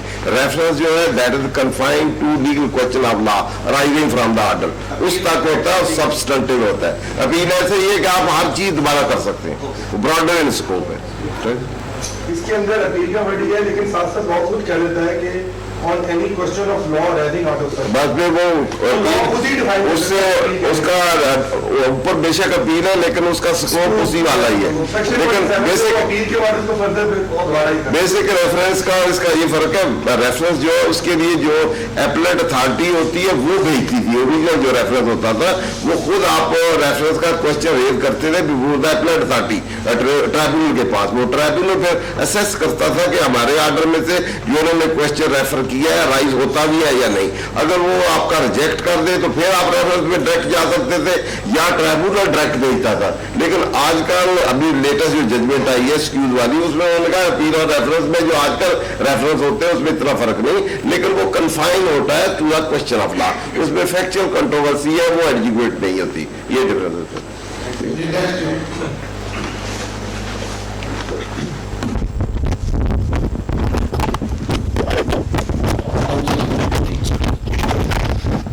अच्छा भाई, मैं पूछना चाहता था, अभी मैं किसी के खिलाफ कोई कंप्लेंट करता हूँ, अभी हम स्टार्ट यहाँ से करते हैं, कंप्लेंट हो गई, अब अभी आपने पूरे सिनेरियो में बताया है अप्रॉक्सीमेट 1 ईयर से ज़्यादा टाइम लग जाता है। इससे जितने 3-4 ऑफिस का आपने जिक्र किया है, अभी आपकी इसमें प्रेजेंटेशन में यही था। अब कंप्लेंट स्टार्ट हो गई, जब आपने वर्किंग स्टार्ट कर दी, कौन कौन से पैरामीटर्स हैं जो आप लेते हैं, कैसे आप ऑब्जर्व कर रहे हैं सारे मामलात को लेके, किस तरीके से इसको नोट डाउन किया जाएगा कि यार वाकई ये वाकई इस पर ये कंप्लेंट बनती है, बेनामी प्रॉपर्टी रखता है। क्योंकि यहाँ पे नॉर्मल प्रैक्टिस ऐसी है, अब बहुत से अभी खुद भी इस चीज़ की मिसाल दी थी कि मुलाजमों के नाम पे, अपने मज़ारों के नाम पे बहुत सी ज़मीनें रखी होती हैं, डायरेक्टली शो कराते नहीं हैं, उसको कैसे जस्टिफाई किया जाए, कुछ थोड़ा बताइए। हम लोग जब कोई आवाज़ आती है, जब कोई कंप्लेंट आती है हमारे पास,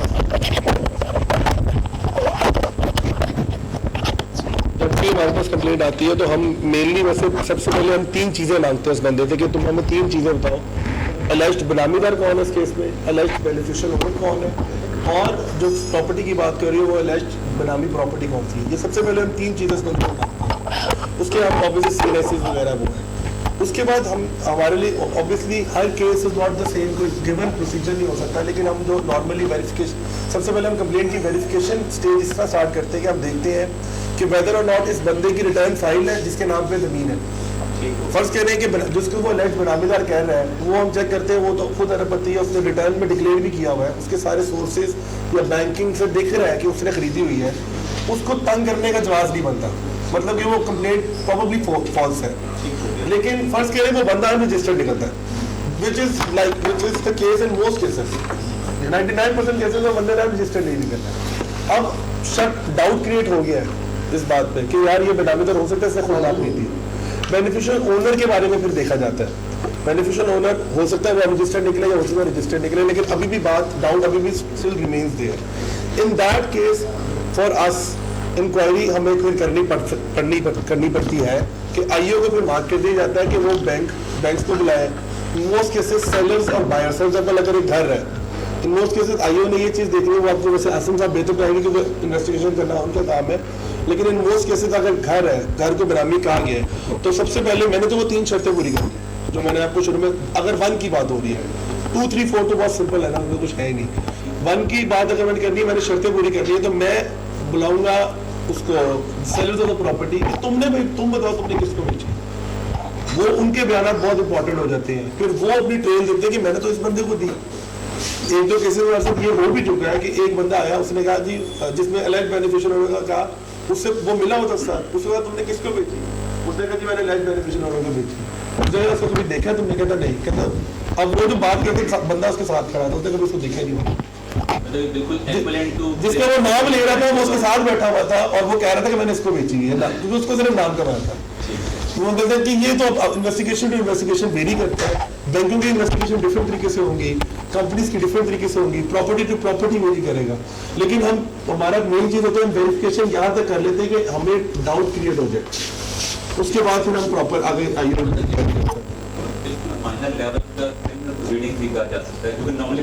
जी ये है क्योंकि इसकी प्रोसिक्यूशन होगी बाद में प्रॉपर।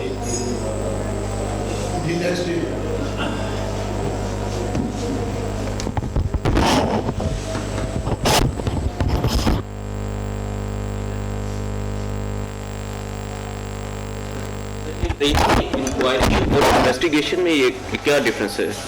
लॉ में इंक्वायरी का वर्ड इन्वेस्टिगेशन में स्लैश कर रहा था, दोनों in this case of inquiry बात होती है सेक्शन 21 इंक्वायरी का ही वर्ड है, इन्वेस्टिगेशन में वैसे ही समझाने के लिए आपको लॉ में इंक्वायरी का वर्ड जी सर। जो इन्वेस्टिगेशन में और इंक्वायरी में थोड़ा inquiry finding of fact exercise है, आप डिटेल देखते हैं, उसमें आप राइट रॉन्ग नहीं देखते, आप फैक्ट इकट्ठे करते हैं, वो देखते हैं कि गलत है या सही है, वो क्या है। इंक्वायरी हमेशा हायर अथॉरिटी लोअर अथॉरिटी के जो फैक्ट फाइंड है उसकी वैलिडिटी चेक करती है कि जो इसने एक्सरसाइज की है वो चीज़ें जो इसने इकट्ठी की हैं, जो रिपोर्टिंग की है वो सही है या गलत है। वो हायर अथॉरिटी उसकी वैलिडिटी ऑथेंटिसिटी चेक करती, गलत इन्वेस्टिगेशन करके गलत फैक्ट तो नहीं रिपोर्ट कर दिए। तो इंक्वायरी थोड़ा सा फर्क होता है, inquiry to check the validity of investigated facts.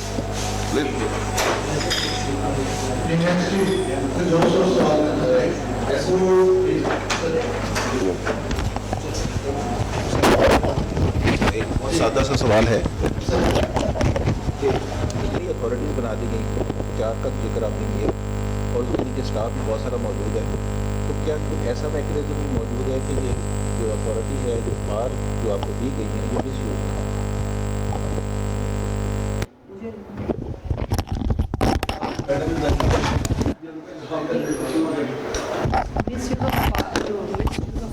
वो तो हर जगह पर हो सकती है और हमारे पर भी वही रूल्स एप्लीकेबल है जो और गवर्नमेंट सर्वेंट पे हैं, तो हमें उससे कोई एग्जेम्पशन नहीं मिली हुई।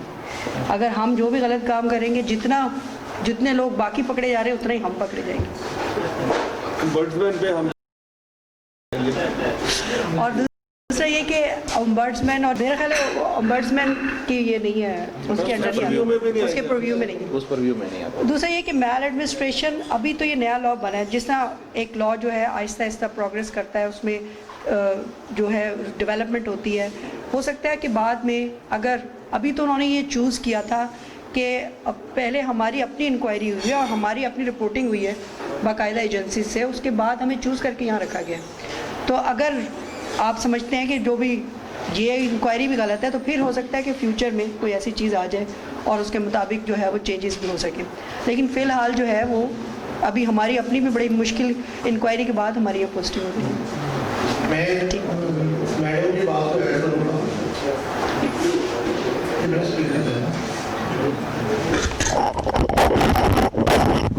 जुमला कहता है जो सबने सवाल किया उसी के रेफरेंस से कि मेरी राय में लॉ के अंदर जो कमी है, खामी है, वो सिर्फ 10% है, 90% हमारे एटीट्यूड्स का इशू है।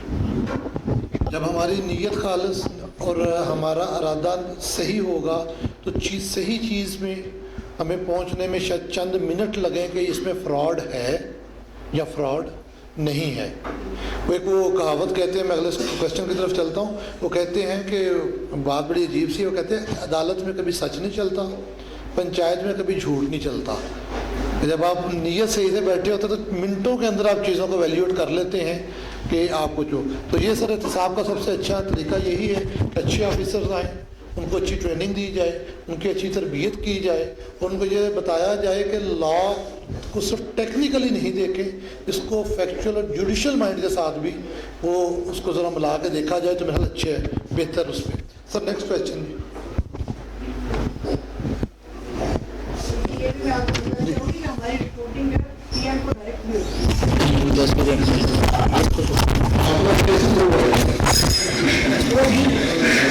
अस्सलाम वालेकुम जी, मैंने इसमें ये पूछना था कि कंप्लेंट से अलावा कोई बना है, किसी को इन्फॉर्मेशन देनी है, कंप्लेंट करनी है, कोई व्हाट्सएप नंबर, कोई ईमेल, इस तरह की कोई प्रोग्रेस? ये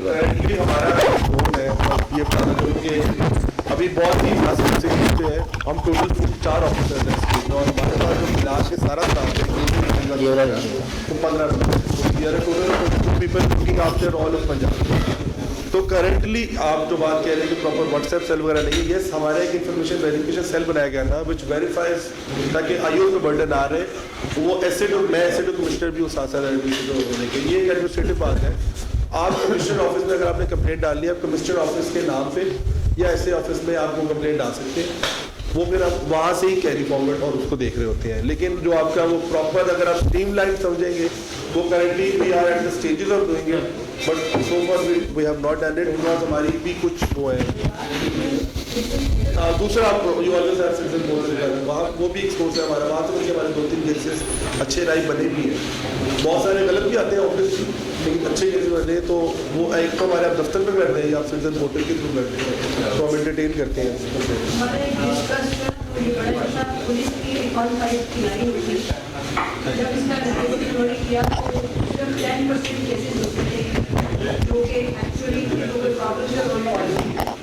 अदरवाइज 90% कॉल्स जो थी वो फेक। तो इस तरह के माहौल में फिर आपको पता है कि असल काम जो है वो होना रह जाता है और ये इसमें हम गलत से सिम्त में चले जाते हैं। हमारे पास भी जो कंप्लेंट्स भी आ रही हैं, इसके अलावा हमारे अपने सोर्सेज भी हैं और आपको पता है कि हर एक को जेलसी का एक बहुत बड़ा आंसर है, कोई किसी को देख नहीं सकता खुश, तो भाई बहन की कंप्लेंट कर रहा होता है, स्पाउसेस कर रहे होते हैं, इस तरह की बहुत चीज़ें हैं। तो जब तक के दुनिया में इस तरह की चीज़ें मौजूद रहेंगी हमारा तो स्कोप खासा खुशगवार और खुशकुन रहेगा।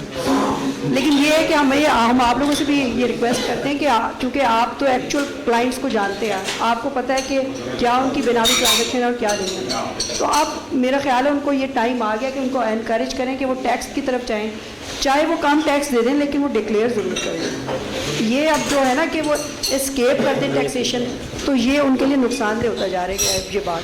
और ख़ास तौर पे अब ये जो FATF आया है उसके बाद जो इन्होंने रिकॉर्ड था पार्किंग का वो भी ख़त्म कर दिया, वो इम्प्लीमेंट हो जाएगा मेरा ख्याल है 10-15 दिन की बात है। कल मेरी बात हुई थी, उस पर भी उनकी कोई डिस्कशन वगैरह चल रही थी, उस पर बहुत ज़्यादा एम्फेसिस है, PM ने उसकी सैंक्शन और हर चीज़ कर दी है, तो इसके बाद तो कोई गुजारा रह ही नहीं जाता। और अभी एक और चीज़ टैक्स रे के नाम से आ रही है जिसमें कि जितनी इन्फॉर्मेशन है, हम बल्कि ये भी कर रहे हैं कि उस इन्फॉर्मेशन को लोगों तक पहुंचाया भी जाए, उन्हें बताया जाए कि आपके मुतालिक हमारे पास ये इन्फॉर्मेशन मौजूद है, तो अगर आपने ठीक करना है तो अभी कर लें। ये भी शुरू कर दिया है। टैक्स रे का एक सॉफ्टवेयर है, वो अप्रूविंग स्टेज में है, उसमें जितनी आपकी यूटिलिटी बिल्स की, टेलीफोन बिल्स की, कहाँ जहाँ भी आपका CNIC यूज़ हुआ है वो इन्फॉर्मेशन आ जाएगी। मोस्टली MOU साइन हो चुके हैं, बैंक्स की इन्फॉर्मेशन भी आ रही है जो कि सबसे बड़ी एक इन्फॉर्मेशन होती थी। इसके अलावा जो है प्रॉपर्टीज़ की एक्साइज के साथ MOU साइन हो गया है, नादरा के साथ हो गया है, तो इसलिए अब एस्केप करना मुश्किल से मुश्किल होता जा रहा है। तो बेहतर है कि हम टैक्स मैनेजमेंट की तरफ जाएँ। आपको पता है टैक्स मैनेजमेंट को तो आप फिर भी नहीं अवॉइड कर सकते, टैक्स इवेजन को आप कम करें और टैक्स मैनेजमेंट की तरफ जाएं कि आप वो तरीके अपनाएं कि जिससे आपकी चीज़ें डिक्लेयर हो लेकिन आप उसको मैनेज कर सकें कि वो कोई लोअर स्लैब में चली जाए या एग्जामिशन की तरफ चली जाए, इस तरीके से। ये मेरा एक वो मशवरा, वैसे तो ये आपकी तरफ से आना चाहिए था लेकिन मैंने नहीं दिया उसको। मैं टैक्स अवॉइडेंस का मैंने जान के ये लफ्ज़ इस्तेमाल नहीं किया, मैं इसलिए इसको टैक्स मैनेजमेंट कह रही हूँ कि आप लोग इसको टैक्स मैनेजमेंट, हाँ जी, इवेजन बिल्कुल ना करें जी। जी सर, इसमें सवाल ये है कि अभी उन्होंने कहा कि इन्फोर्समेंट डेट से जो भी बेनामी प्रॉपर्टी हेल्ड की गई है वो से आपको सरेंडर करना पड़ेगी या प्रूव करना पड़ेगी। तो हर रेवेन्यू लॉ में एक डॉक्यूमेंट रिटेंशन पीरियड होता है। अब फॉर एग्जाम्पल प्रॉपर्टी मैंने 10 साल 15 साल पहले खरीदी थी, ठीक है, अब मैं उसके कैसे प्रूव कर सकता हूँ कि ये मेरे लॉफुल सोर्सेज से है या अनलॉफुल सोर्सेज से, जबकि डॉक्यूमेंट रिटेंशन पीरियड खत्म हो चुका है।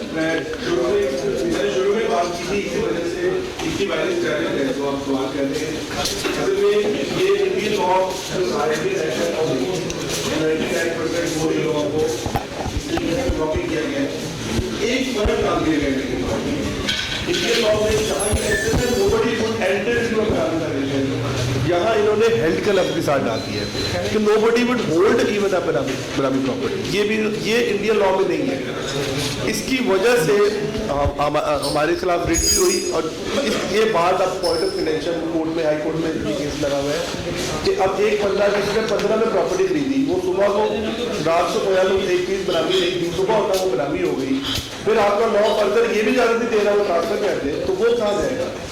उसका हमारा आर्गूमेंट एक ये है कि हमने इसका ग्रेस पीरियड दिया था 1.5 साल में, जिसपे हमने ऐसे रेगुलेशन स्कीम दी थी और हमने कहा था कि आप जस्टिफाइड कह रहे हैं और इस बात को, इसलिए ऑपरेशनल लॉ उसकी काफ़ी देर बाद हुई। लेकिन खैर अब ये तो प्रॉपर एक डिस्कशन है रेट्रोस्पेक्टिविटी पे, जिसपे हमारी भी बहस है और वहाँ भी चल रही है, लेकिन आपका केस पॉइंट आपका वैलिड, अगर आपकी साइड से देखा जाए बिल्कुल ठीक है। तो सर आइंदा पे जब मिसाल देना तो कबल क्लाशन को फॉलिडम दिया करें। हाँ बेसिकली ठीक है, हाँ, कबल क्लाशन को फॉर 80-47 बड़ा फर्क है। मुझे पता है, मैंने वो एक हमारे अब तो आर्गूमेंट करने की बात है ना, अब जहाँ जो इस तरह आर्गूमेंट कर ले, हमने अब कोई आर्गूमेंट तो देना ही है ना। क्लियर है, वो लास्ट में क्लियर है कि जो भी बेनामी प्रॉपर्टी की डेफिनेशन देखें तो प्रॉपर्टी डेफिनेशन जो है वो है कि सब्जेक्ट मैटर ऑफ बेनामी ट्रांजैक्शन। तो जहां कहीं आगे वर्ड यूज हुआ ना हेल्ड, वो बेनामी प्रॉपर्टी के साथ है, तो उसको क्वालिफाई करना है कि वो बेनामी ट्रांजैक्शन से ओरिजिनेट हुई है। तो बेनामी ट्रांजैक्शन बाद में ही ओरिजिनेट हुए हैं, जो ट्रांजैक्शन पहले है वो बेनामी ट्रांजैक्शन नहीं है, वो तो लीगल ट्रांजैक्शन है। तो इसलिए जो प्रॉपर्टी ओरिजिनेट होगी उसकी सेल प्रोसीड होगी जो बेनामी ट्रांजैक्शन से ओरिजिनेट, ट्रांजैक्शन सब्सिक्वेंट अकर हुए हैं, तो इसलिए सब्सिक्वेंट उसमें कवर है। इसलिए वो जो सबसेक्शन 3 है उसमें डेट लिखी हुई है from the commencement of this. तो इसीलिए अगर आप बेनामी ट्रांजैक्शन के साथ बेनामी हेल्ड प्रॉपर्टी को पढ़ेंगे तो फिर उन ट्रांजैक्शन से जो ओरिजिनेट होगी वो होगी, इसलिए प्रॉस्पेक्टिव है, रिट्रांसपेक्टिव है। इंडिया में भी इस पे केस ला पहले हुए थे जब 88 ये हेल्ड नहीं था, यहाँ डाला लेकिन इसको साथ अनेक्स किया है बेनामी ट्रांजैक्शन से। तो पहले हम लोग की आर्गुमेंट जो हमने जो लॉ में आर्गुमेंट की थी वो यही थी कि ये प्रोस्पेक्टिव है, ये रेट्रोस्पेक्टिव है ही नहीं, लेकिन वो हमने भी एक्सप्रेसली क्लियर लिखने की जरूरत नहीं थी, क्योंकि पहले सबसेक्शन जो 1 सेक्शन है उसी में लिखा हुआ है डेट ऑफ रिपोर्ट में, यहाँ स्पेसिफिकली दोबारा लिखा गया ताकि इसमें एम्बिग्यूटी ना हो। आपको पता है जिस तरह लैब का लॉ है, इसी तरह इसकी भी कोई रीजन। अच्छा, इसमें पहले कुछ मसाइल है जिस तरह अभी हमने डिस्कस किया कि property held in the name of spouse, अब इनकम टैक्स ऑर्डिनेंस में भी वो उस पर एडिशन भी होती है सेक्शन 111 में, वहाँ प्रोसिक्यूशन भी है, वहाँ टैक्स भी है, पेनल्टी भी है 100%, वो सारा कुछ तो पहले ले लिया, प्रॉपर्टी भी आप ले लें, पहले प्रॉपर्टी है। स्पाउस तो नहीं है, स्पाउस तो एक्सेप्शन है ना, स्पाउस एक्सक्लूडेड है, जिसके नॉन सोर्सेज नहीं है, आपने भी बताया। अब नॉन सोर्सेज नहीं है वो, अगर इसके साथ नॉन सोर्सेज नहीं है तो टैक्स भी नहीं दिया हुआ, कोई नहीं हो रहा, यही तो मतलब बात सुन लेना जी, जिसने डिक्लेयर की नॉन सोर्सेज नहीं, फिर तो नॉन सोर्सेज हो गए ना, यही तो बात है। जब उसने डिक्लेयर कर दिया तो नॉन सोर्सेज हो गए ना, वो डिक्लेयर कर रहा है, अगर वो डिक्लेरेशन से उसका नॉन नहीं होगा, ठीक है, आप 111 का नोटिस देंगे, इसके लिए एक्सप्लेन करें ना नेचर रिसोर्सेज उसके पास नहीं है, अब 111 में उसकी एडिशन हो जाएगी, उसकी इनकम में होगी, उस पर उसको टैक्स लगेगा 25-30%, 100% पेनल्टी लगेगी। पेनल्टी के साथ प्रोसिक्यूशन भी हो सकती है, वहाँ 3-4 साल वहाँ भी कैद है। तो यहाँ बेकायद है नहीं, यहाँ भी वो एक ही बार होगा ना, हम भी करेंगे उस पर, हम भी करेंगे उस पर, कुछ भी करेंगे। आप प्रॉपर्टी ले लेंगे, वो टैक्स ले नहीं, वो टैक्स नहीं लेगा, वो टैक्स लेगा, वो तो डबल प्रॉपर्टी होगा, वो डबल प्रॉपर्टी हो जाएगी। इसी तरह ऐसा होगा नहीं ना। डिफरेंट लाभ है, इसी का ना 2 डिफरेंट लाभ है, प्रॉपर्टी भी गई और टैक्स भी गया, ओवरलैपिंग पे बात। हाँ जी, ऐसी है। वो इस तरह ना आपने तो हमारा नाम, आमला का नाम, आपने तो कॉन्स्टिट्यूशन ला है ना, आपने प्रॉपर्टी कॉन्फिस्केट कर रही है, उन्होंने टैक्स दे दिया, हमने फिर हम भी कॉन्फिस्केट करेंगे, अमाउंट लेनी है। ये इसीलिए कर रहे हैं कि सब सोसाइटी होती है कि एक कहना बेहतर तो यही, इसीलिए बेहतर तो यही था कि इसको भी इनकम टैक्स का ही पार्ट, जहाँ इनकम टैक्स की रीजन है, इनकम टैक्स का ही पार्ट होता, क्योंकि वहाँ नहीं, आप सिर्फ इनकम टैक्स की सब कुछ है, मेरी कस्टम में मेरी बात ये है, नहीं वो मैं बताऊँ, वो इसलिए नहीं हो सकता है क्योंकि आप इसको इनकम टैक्स के पढ़ाई से देख रहे हैं। ये सिर्फ इनकम टैक्स की इवेजन नहीं हो, एक मिनट सुन लें, सिर्फ बेनामी इनकम टैक्स की इवेजन के लिए नहीं कोई बंदा करेगा, अदर रीजन नहीं हो सकते हैं, ये एक पार्ट है। अगर हमने उसको बेनामी के लिए कंफिस्केट कर दिया तो वहाँ टैक्स नहीं लिया जाएगा, because then it is double jeopardy, वो लॉ अलाउड नहीं है, वो नहीं, जब एक प्रॉपर्टी नहीं गई, ये तो फिर आपको कोर्ट में रेड करेंगे कि भाई जब मेरी प्रॉपर्टी पकड़ ली, वो बेनामी लॉ हो गई, इतना कस्टम में डिटेंशन सीजर मैं जब 111 में जी मैं जी इसको एक्सप्लेन करते हैं, थोड़ा सा आपको बताते हैं, इससे एक छोटी सी एग्जांपल ले लेते हैं, उससे ज़रा ज़्यादा क्लैरिटी आ जाएगी। एक बंदा लेट से मैं ही हो जाता हूँ, मेरा बाद में पता चलता है जी आसम साहब के नाम या इनकी फैमिली के नाम पे कोई 50 करोड़ की जायदाद निकल आई है, तो आसम साहब अगर उस 50 करोड़ का कोई नेचर एंड सोर्स एक्सप्लेन नहीं करते और इनकम टैक्स ऑर्डिनेंस के तहत जाके 35% जमा करवा देते हैं, तो क्या वो मेरा क्लियर हो गया केस? वो क्लियर नहीं हुआ। मेरे अगेंस्ट जो करप्शन का केस बन सकता है, जो एसेट बियॉन्ड मींस का केस बन सकता है, वो किसी डिफरेंट लॉ के तहत बन रहा है। सेकेंडली, एक लॉ सिविल है, दूसरा क्रिमिनल है। इस केस में फिर इट कम्स लेटर ऑन, ये बाद में आ रहा है, तो मुझसे ये पूछा जाएगा कि भाईजान टैक्स आपने भले पे कर दिया, आपने एग्रीड असेसमेंट करवा ली, नया कानून नई प्रोविजन आई थी एग्रीड असेसमेंट की, आप जाके करवा ली, आप थे भी IRS से, तो ये बताएं ये 50 करोड़ की असल में प्रॉपर्टी आई कहाँ से है? तो जो बेनामी का कानून है, ये प्राइमा फेसी इसके जो पीछे ट्रेल चलती है, वो कोई क्रिमिनल प्रोसीड्स हैं, किसी किस्म का कोई ऐसा क्राइम कमिट हुआ है which include obviously tax evasion, वो कमिट हुआ है, उसका पैसा जो है वो बंदा अपने नाम पे नहीं रख सकता, तो उसने किसी और के नाम पे रख लिया।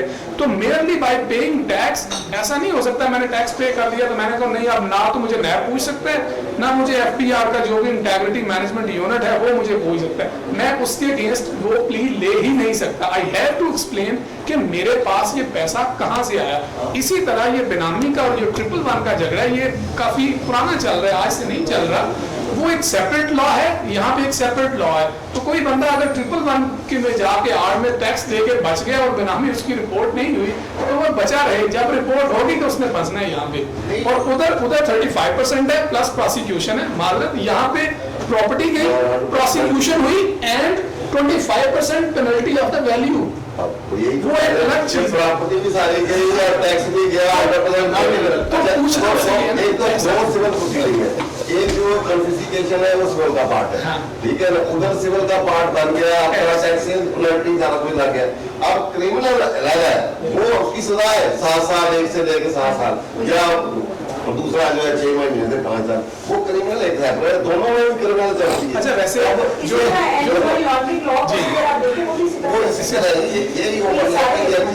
और डबल प्रॉपर्टी होती है सेम क्राइम से, फिर एक क्राइम है टैक्स इवेजन, एक क्राइम है बेनामी ट्रांजैक्शन करना, वो दो फर्क क्राइम नहीं, देखिए वो मैं तो बंदा कतल करूँ, एक बंदे की मैंने चोरी चोरी की और बाद में कत्ल कर दिया, ये दो अलग सजाएं मिलेंगी, इसकी एक सजा नहीं होती। ये तो वही बात, मैं एक ही बंदे की चोरी भी करता हूँ, बाद में उसको कत्ल भी करता हूँ, ये दो डिफरेंट सजाएं हैं। किसी जगह पे कन्विक्शन और एक्विटल होगी, उसके बाद दूसरे केस में बिल्कुल तो डबल जाएगा। ऐसी है। मैंने डाका डाला, मेरा हाथ कटना था, सामने बंदा भी कत्ल कर दिया। और मेरा हाथ काट के कत्ल कर जो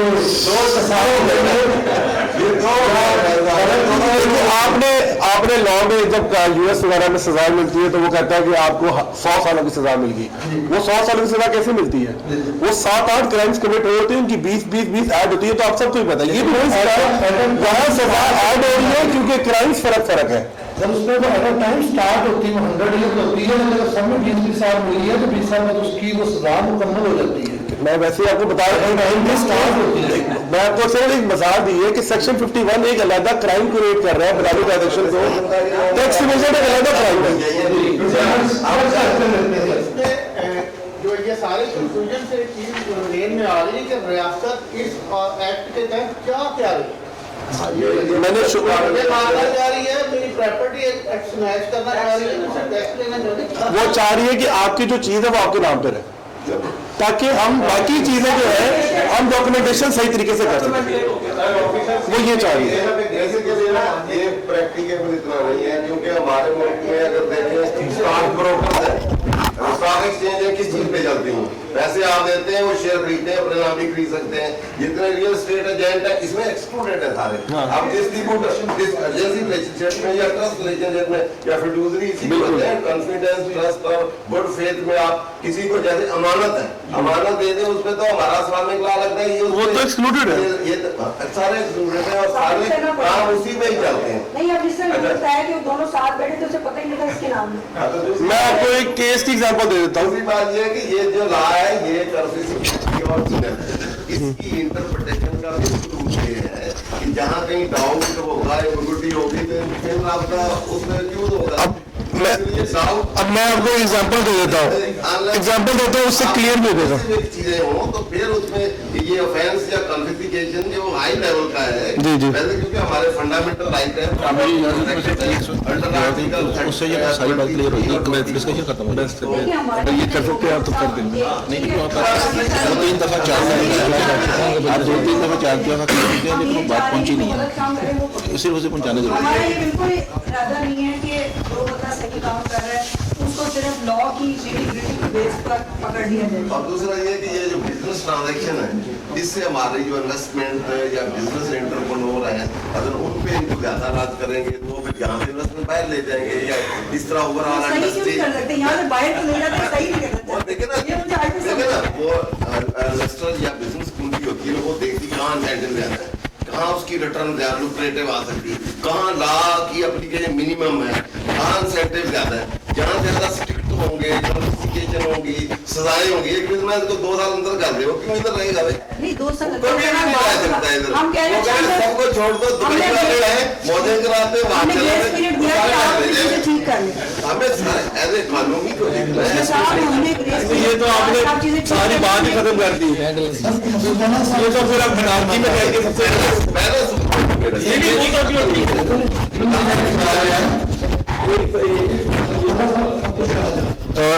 मेरा ख्याल तो मेरा सवाल नहीं है, मैं सिर्फ एक्सप्लेनेशन ही है।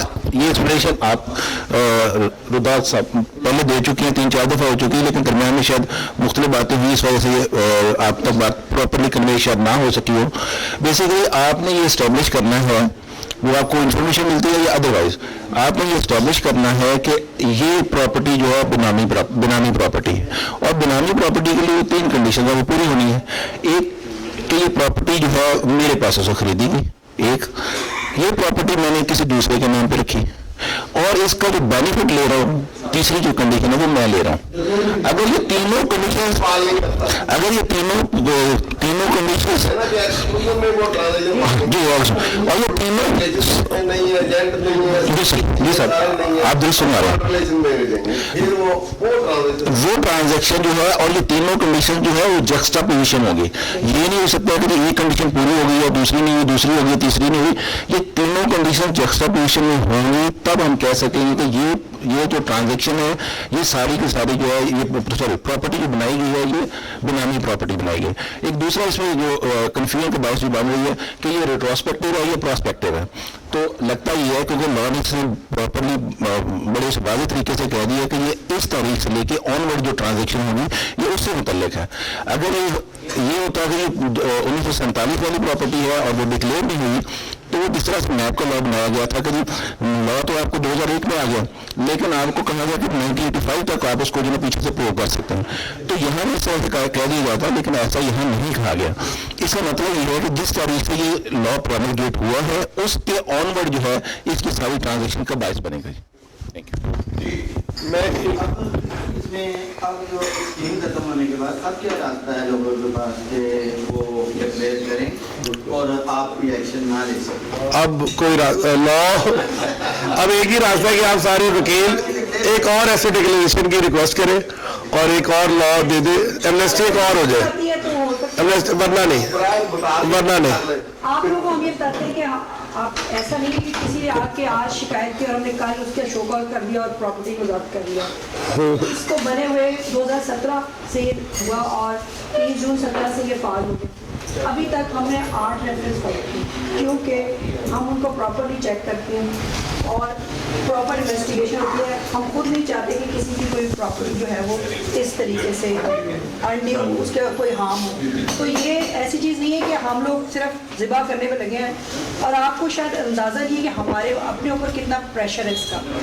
पॉलिटिकल केसेस भी हैं हमारे पास, ठीक है, लेकिन चाहे पॉलिटिकल केस हो चाहे नॉन पॉलिटिकल, हमने ये अपना असूल बनाया है डिस्पाइट एवरी प्रेशर कि हमने मेरिट पे करना है, चाहे सर्विंग गवर्नमेंट का है चाहे एक्स गवर्नमेंट का है, किसी को भी हमने नहीं छोड़ना अगर किसी की बेनामी प्रॉपर्टी है।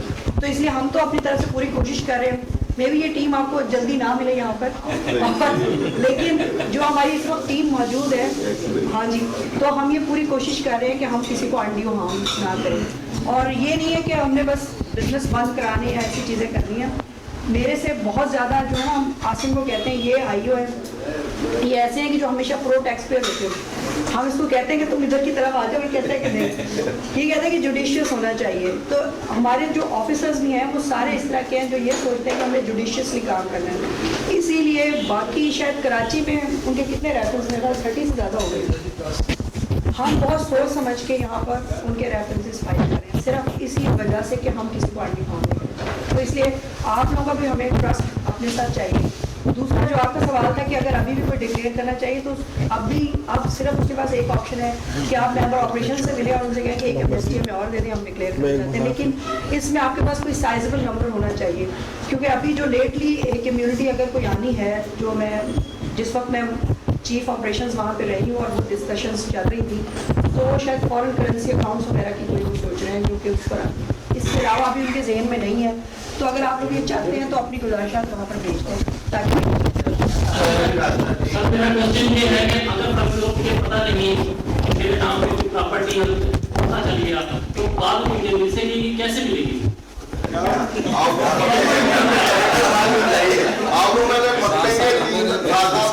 आपको सजा नहीं होगी। अगर देखिए आप आप थर्ड डेफिनेशन की बात कर रहे हैं, थर्ड डेफिनेशन कहती है कि वो the owner of the property denies knowledge. आपको नहीं पता ना, पता चला कि बेनामी आपके नाम पे आपको मिल सकती है। नहीं वो जिस वक्त अगर आपके नाम पे प्रॉपर्टी है, कोई प्रॉपर्टी है और आपसे पूछा जाता है यार तुम्हारे नाम पे प्रॉपर्टी है, तो मुझे तो पता ही नहीं इस प्रॉपर्टी का मेरे नाम पे, तो वो बेनामी प्रॉपर्टी है, वो आपको नहीं मिलेगी, वो सरकार की प्रॉपर्टी है, वो बेनामी प्रॉपर्टी बन गई है, सजा नहीं मिलेगी क्योंकि इनके he has not entered into a benami transaction, he has not entered into a benami transaction. Section 51 में सजा मिल रही है, उसके लिए you have to enter into a benami transaction. Just नहीं, but he has not entered into benami transaction. इनके नॉलेज में नहीं। हाँ। Benami transaction, anti benami transaction act के तहत कोई प्रॉपर्टी आ गई तो उसको सब भूल जाए, वो गवर्नमेंट की प्रॉपर्टी। और सेक्शन 51 मैं एक्सप्लेन दोबारा कर दूं कि 51 कहता है कि आपने enter into benami transaction to avoid या किसी लॉ की पाकिस्तान में किसी प्रोविजन के खिलाफ वर्जी करने के लिए अगर आपने बेनामी ट्रांजैक्शन की सजा तब है। अब आप तो कोई भी लॉ नहीं अवॉइड कर रहे, आपको तो पता ही नहीं आपके you are not avoiding anything, तो आप पे सेक्शन 51 लागू नहीं हो सकता। लेकिन वो बाद में प्रॉपर्टी लेना चाहते हैं। प्रॉपर्टी लेकिन क्योंकि आपकी थी नहीं, आपकी थी, आप एक काम जरूर कर सकते हैं, आप अपना बेस्ट वो इंसान को बेस्ट देंगे, आप अपने आगे कंप्लेन करें, आप विसिल बने, उसका 3% आप ले जाए, बाकी प्रॉपर्टी सरकार की है। ये स्मार्ट पकड़े तो चली जाए वही प्रॉपर्टी अभी जिसका नाम हुई है बहुत हो गया, वही प्रॉपर्टी आपके रास्ते में चली गई है। सर बेनामी के ऊपर अभी काफ़ी सारे सवाल बाकी हैं, एक तो मैंने खुद भी लिखा हुआ था, वो सारे भी बाकी हैं, लेकिन चूँकि आज के सेशन में हमारा टाइम मुकम्मल हो रहा है और सर इसको हम ये करेंगे कि हम एक सेशन करेंगे इंशाल्लाह किसी दिन सवालों जवाब को शुरू में दोबारा, उस पर हम इंशाल्लाह जो प्रॉपर इसको डिस्कस करेंगे, तो वो वीडियो हम आपसे भी शेयर करेंगे इस रिक्वेस्ट के साथ इसको सुना जाए ताकि कम से कम हमारे से वो मौक़िफ़ आपके सामने आ सके।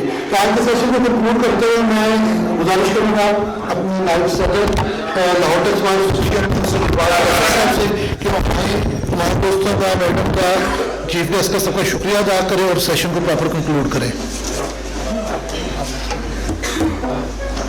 बिस्मिल्लाहिर्रहमानिर्रहीम। माशाल्लाह बहुत इन्फॉर्मेटिव और डिस्कशन से भरपूर सेशन था। अब इस सेशन को कंक्लूड करते हुए मैं chief guest doctor Yasmeen Fatima का शुक्रगुजार हूँ, मैं जनाब रुदर अमजद साहब का शुक्रगुजार हूँ, मंशा शेरा साहब का शुक्रगुजार हूँ और आप तमाम दोस्तों का शुक्रगुजार हूँ जो जिन्होंने इस सेशन को कामयाब कराया। Thank you. इस पे